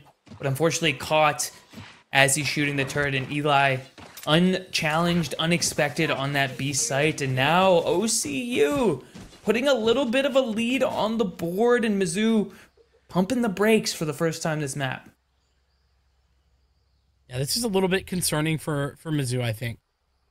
Panda's going crazy, 14-7, but nobody else is really stepping up to the plate in the same way. And, you know, you got to be that guy. If you're Alex, if you're Lobster, you mentioned it before, and we're just not seeing that impact that we were seeing back on Pearl. Yeah. So, yeah, a definite problem. I mean, and even when we talk about that, Panda having an outstanding game, Froggy having a better game than he was before, it's just a matter of all 5 of these players showing up at the same time. And we saw a glimpse of that on Haven, that 13-5 victory, showing us what this team can do when they're on the same page, but they need to find that again. And instead, Glyph and Instinct right now leading the charge for the side of OCU and really coming out on top of almost every one of these first exchanges. I mean, think back to what I said right after that first map, right? I said that this is what Mizzou looks like at their best. and we've yet to see their best again. I mean, we've seen close to it on Pearl, but we certainly haven't seen it here on Lotus yet. Cover going out. Interested to see what this round has in store. Definitely not a full buy, but a couple of rifles on the board means that anything is possible, and a little bit of pressure in every corner of the map here means that OCU, at the very least, has to be a little bit considerate and almost catching the rotation timing, but OCU is back onto this A site. Instinct with an operator in this 3-room area. Can be a little bit of an interesting spot to opt from, but it can also be incredibly strong just because that door essentially facilitates the ability to create 1v1s. And so the op obviously very effective in that scenario. Lots of KJ utility paired out. The paranoia going forward. Entry. Back of the site. And the haunt goes out, but none of that successful in clearing entry or even doing damage. That was a lot of util expended for almost no value, and I'll be honest, I'd be very surprised if OCU did not win the round off the back of that. That was the most of Mizzou's entry utility used on a site exec that didn't amount to literally anything. And now the ult from the side of OCU, the Raze ultimate expended, and they're not even able to find a way into this B site. They have to save off the back of their own timeout. Yeah, this is not good. Not a round that Mizzou will be loving. They ran into a brick wall of utility at that C site. A site wasn't for them, and, well, the B site was the death trap. So, MCU at 7 rounds defensively. This is, I mean, contextually, OCU, their defense has been the worst of their 2 on Lotus. Now, granted, both have been good, but of the 2, their defense has not been the better.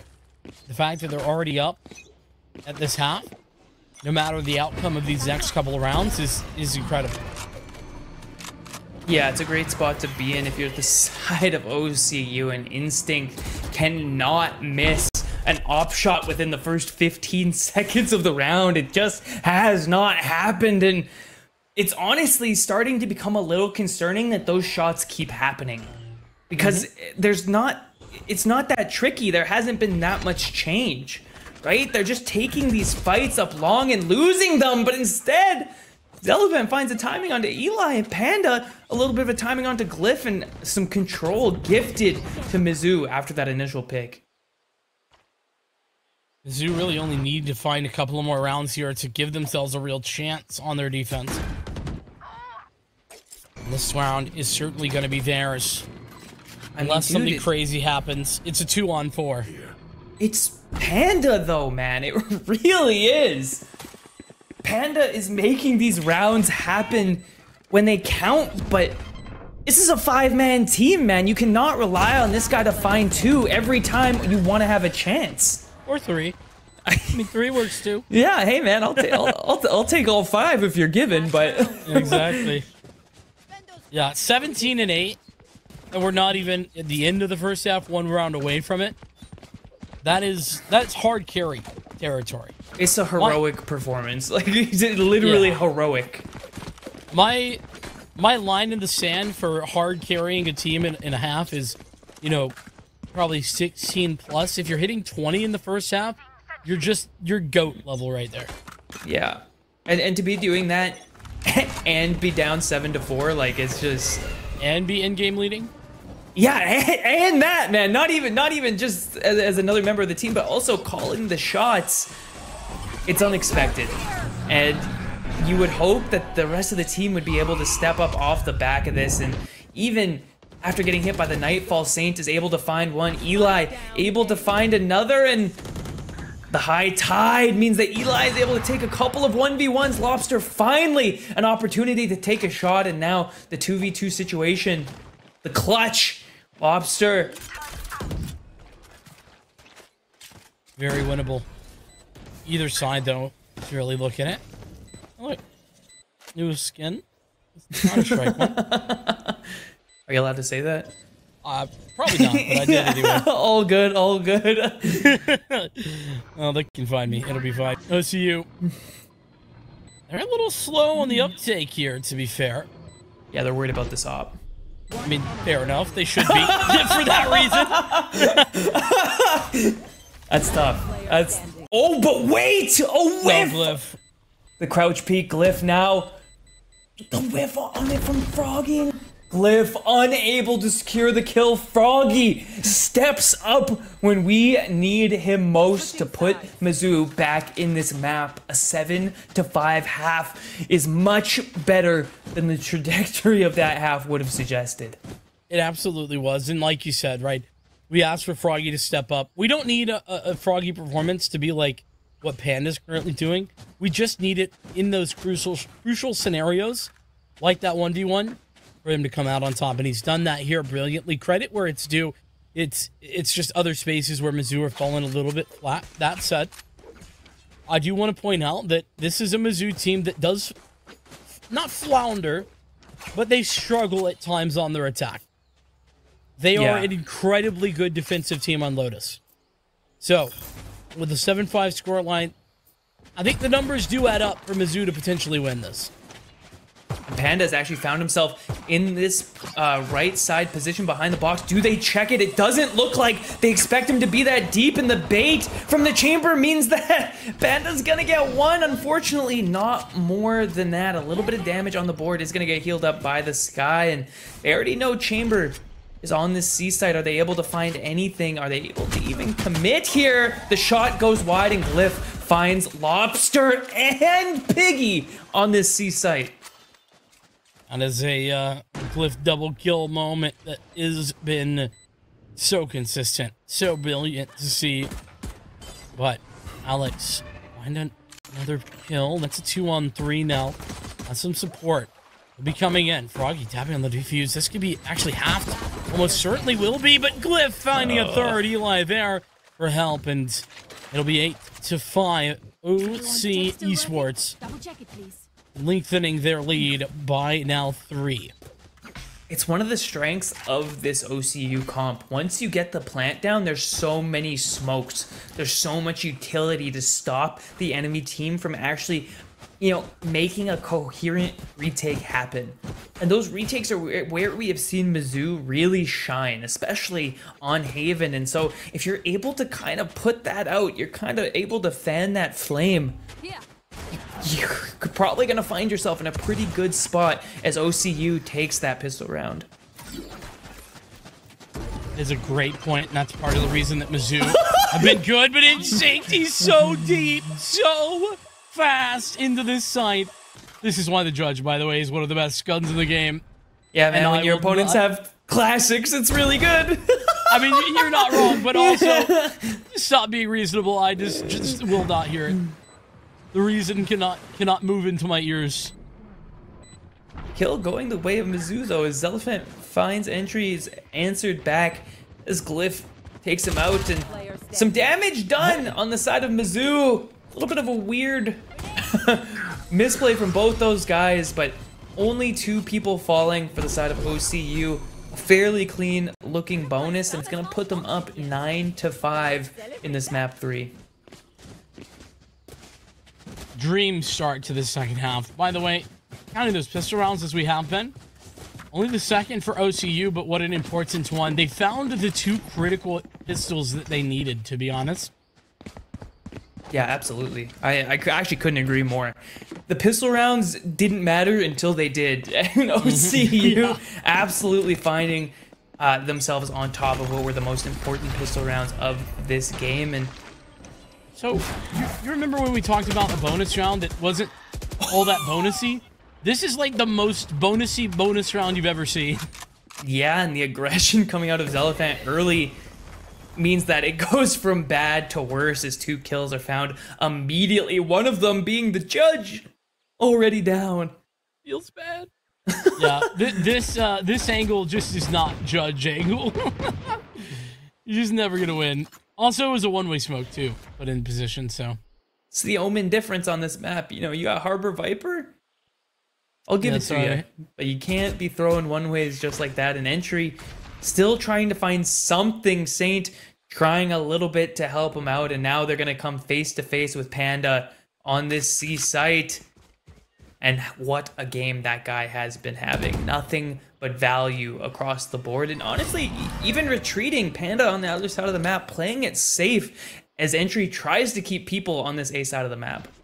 And Panda tossed the paranoia just to buy time for the rotation. And, well, not only the rotation, but get the opening kill as well. Now, granted, Saint always get the kill. But look at the HP level of Entry.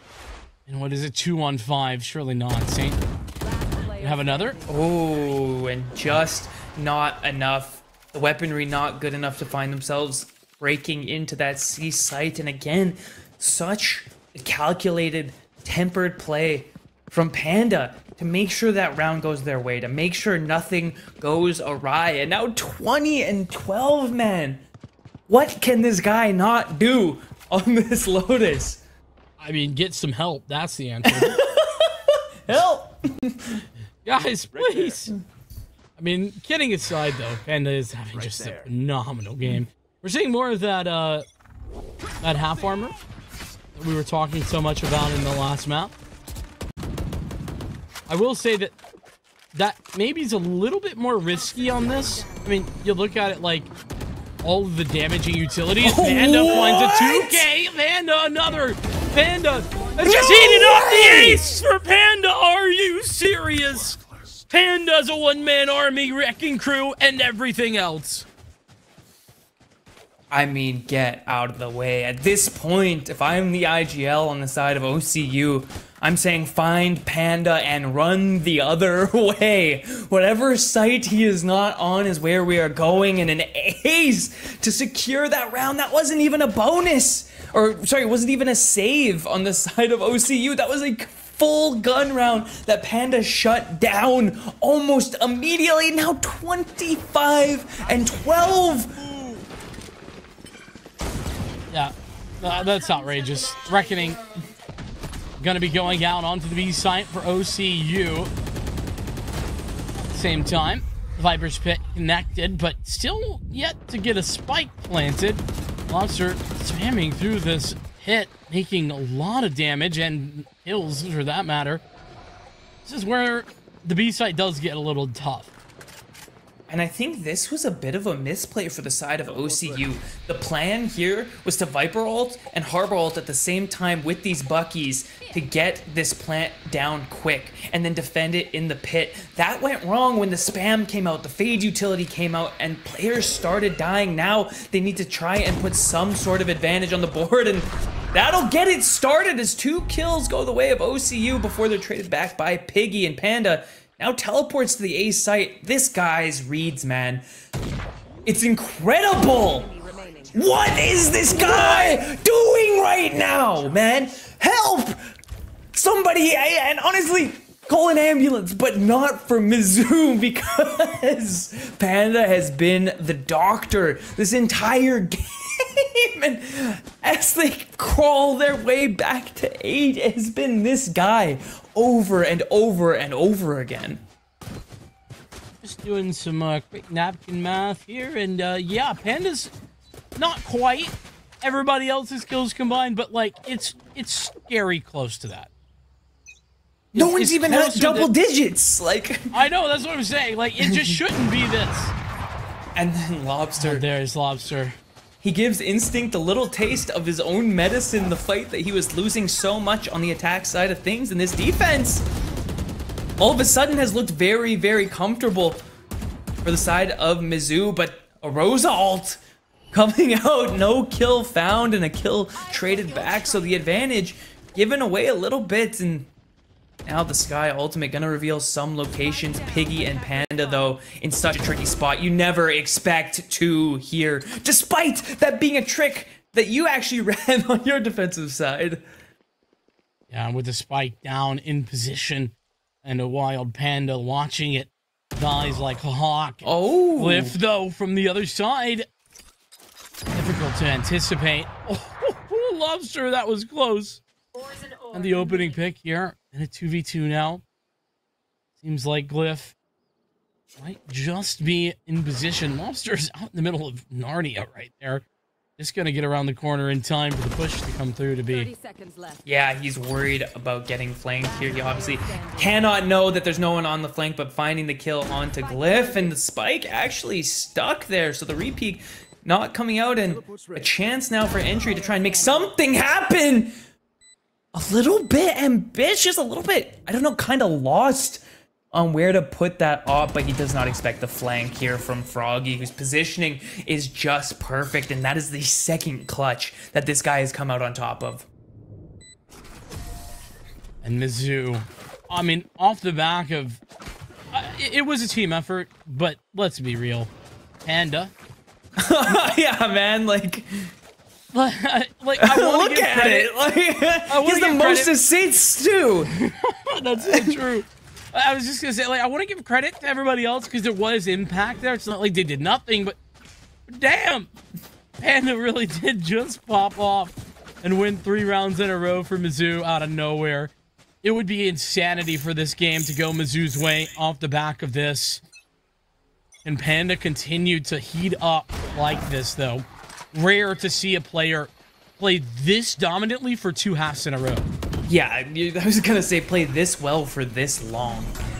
And, you know, so far he has been doing it, a great paranoia to stop the aggressive push there, but no one has joined him on the C site here. They've been opening the door, trying to apply some pressure to this C hit before it can actually come out, and Froggy is actually able to find Glyph on the on the lurk, and Glyph was waiting for that.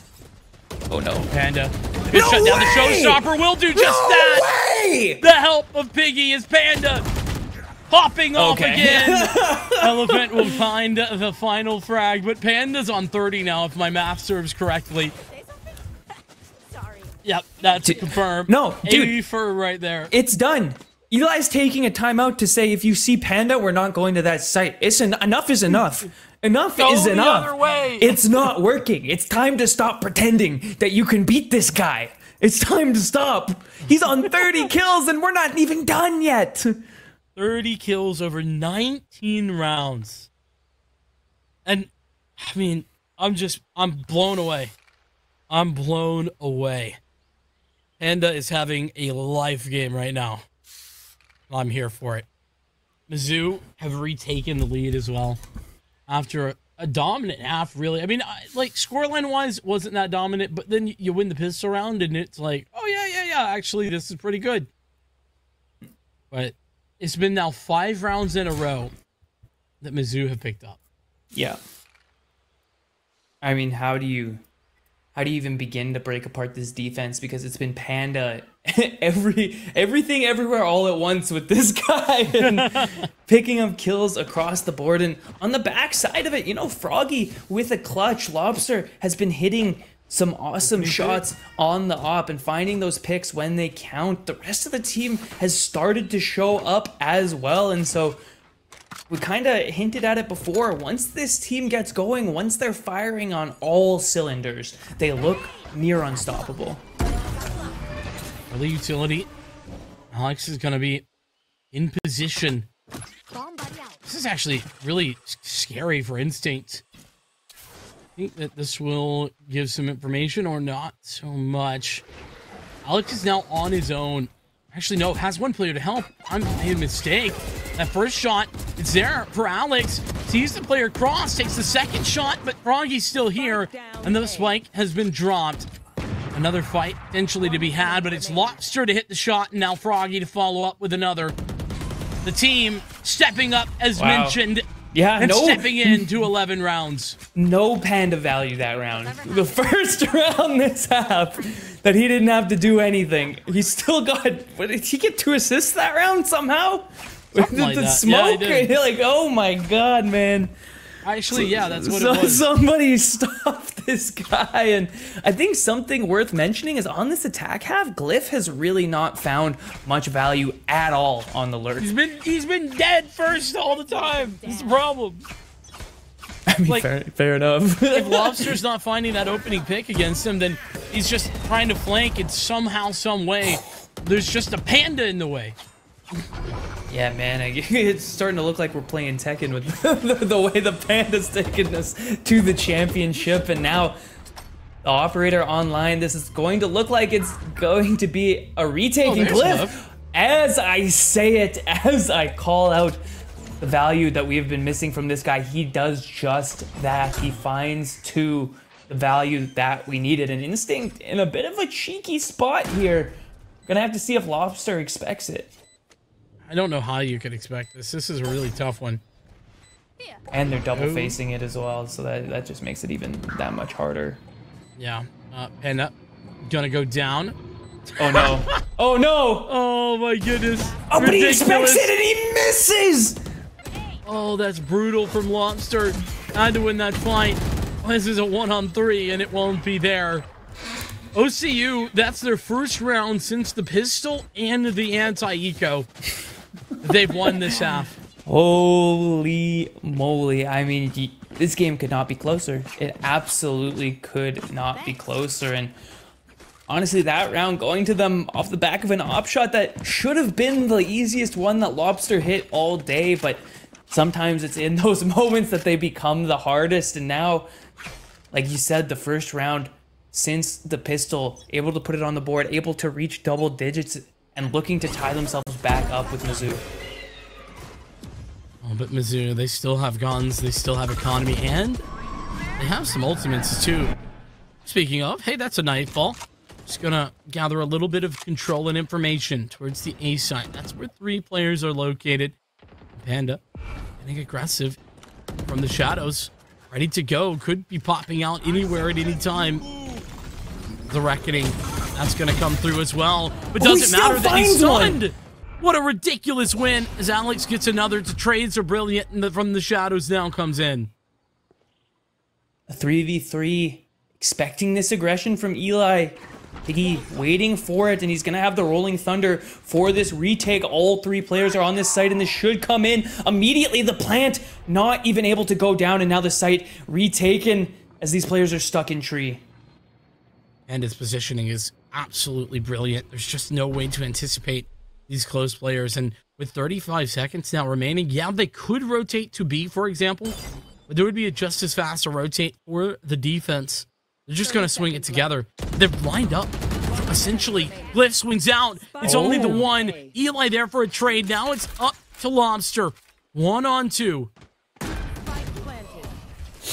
And the jump peek from Saint is gonna confirm Lobster's location as the plant goes down. OCU finds themselves in a tricky spot in tree, but the trades have just been so good coming onto these sites, and I hate to say it, but as these 2 rounds have gone the way of OCU, it's Panda who has not found any value. And no disrespect or discredit to him, he cannot be the only one performing on this team. They need to win rounds without him.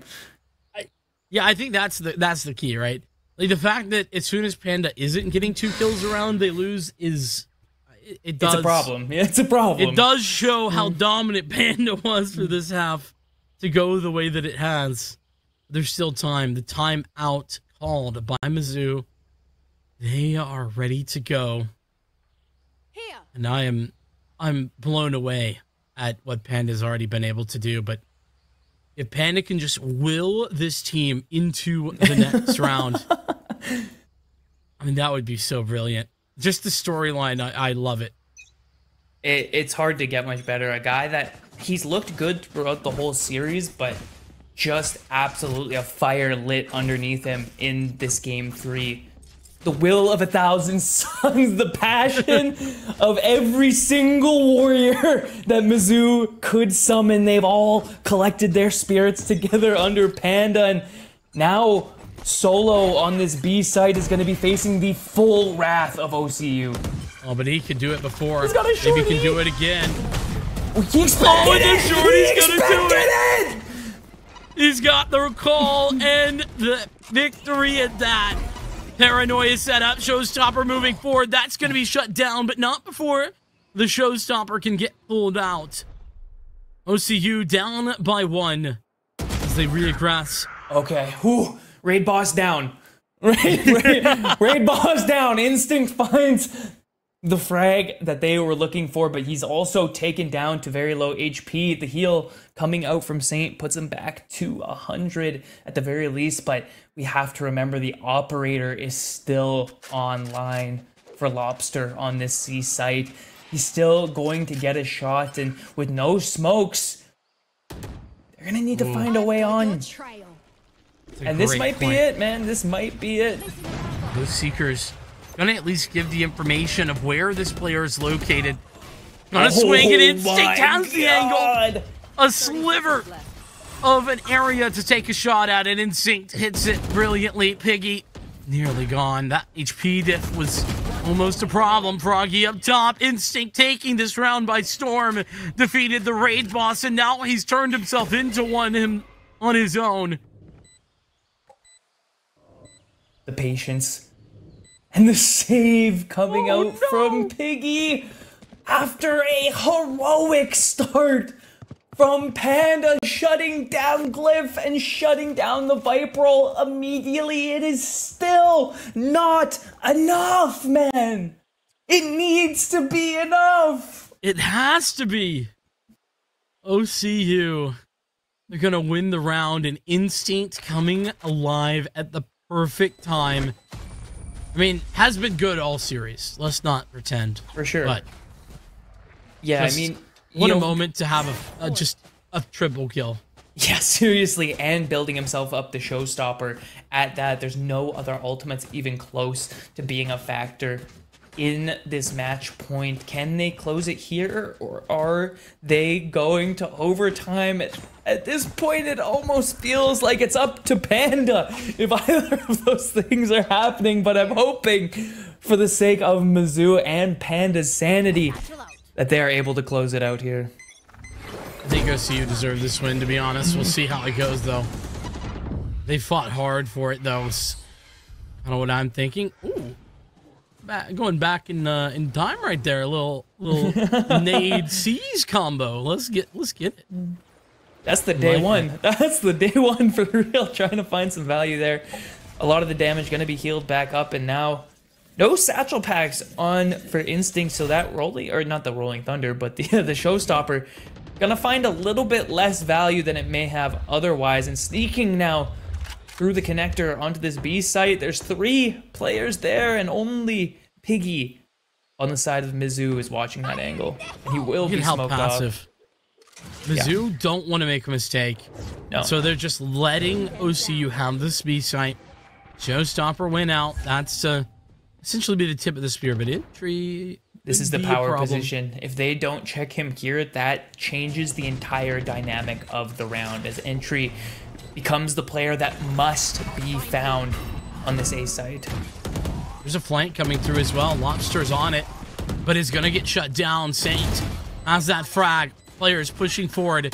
This is for the game. This is for the series. And entry has 1. Ellie another 2. And oh my goodness, this could be it. Piggy 1 on 3. It is not to be. OCU 13-11. They lose their map pick. They get destroyed on their map pick. It was 13-5 on Haven, but it is victory in the reverse sweep fashion. What an incredible series. One of the best series of Valorant I've seen in a while. I mean, that was everything you could have possibly asked for in a Valorant series, and then some. These guys fighting for every single inch that the other team would give them, and Panda in particular looking like he had the world on his shoulders, but it was not enough. The consistency, the team play, the confidence from OCU allows them to come on top victorious, and honestly, you said it as we were getting into that final round, but it is a well-deserved victory. Yeah, and you know what? The tragedy for Mizzou is that their story ends here. Is that they're out, they're done. It's single elimination. They stop the same place that they stopped last semester. What a difficult way to end this semester for Nace, because they win out, they lose in what was a big upset. I mean, they shouldn't have lost that game last fall, and now a game that they should have lost but had a chance to win. Yeah. just the parallels continue. I'm just seeing them here and there. It's crazy. But OCU, I think, very clearly showing that they were the better team on those last 2 maps. I think that that's clear, especially on Lotus. The fact that it was so close is solely due to Panda playing some of the best Valorant I've seen. Lights out throughout both halves of that game. But yeah, like you said, I think proving to us that the first map, the team play, the individual fights we saw on that map, not something that's reflective of their team at a whole, not something that's reflective of what they know they can do, and coming back on Pearl and Lotus in those clutch situations while they're down a map and showing us why they're moving on to that round of 4. That it is. With that, it is unfortunately just about that time for us to say goodbye. Notice the tragedy is we don't get to talk to anybody from OC because they prefer not to do an interview tonight. What I do know is that they're a fantastic team. I mean, the fact that they could stick in it mentally after that loss, 13-5 on map 1, and it being their map pick. I mean, it's the experience of the likes of Glyph. I mean, you don't play in tier 2 for so long without being mentally strong. And I think that that's probably part of it. I don't know who actually does the in-game leading for Oklahoma Christian, but what I do know is that certainly had an effect. And Instinct, what a comeback play as well. Yeah. By the time that last map came around, maybe struggled back on Haven. Not for the rest of the series, pretty much. Any final thoughts before we hit the go button here and get out? I just want to say thank you so much for having me on today. It was a pleasure getting to cast with you on this side of things. Production was a gift to work with on a side of things that I am not usually. It was an absolute treat to be a part of, and honestly, what a game of Valorant to be a part of as well. I could not have asked for a better series than that. So I just wanted to say thank you to everyone involved, including production, including you, including the players, for just making this this cast a very, very fun one. Right there with you. It's been a brilliant series, and wouldn't be here if it wasn't thanks to our amazing sponsors over the course of this season: CDW, Extra Life, Duncan, Corsair, Mavix, Monster, and BetterHelp. Shout out to all of them. Make sure to check them out if you will. With that, we say goodbye. We got so much more action continuing over this weekend with the NACE playoffs continuing. We'll see you then. Have a good night.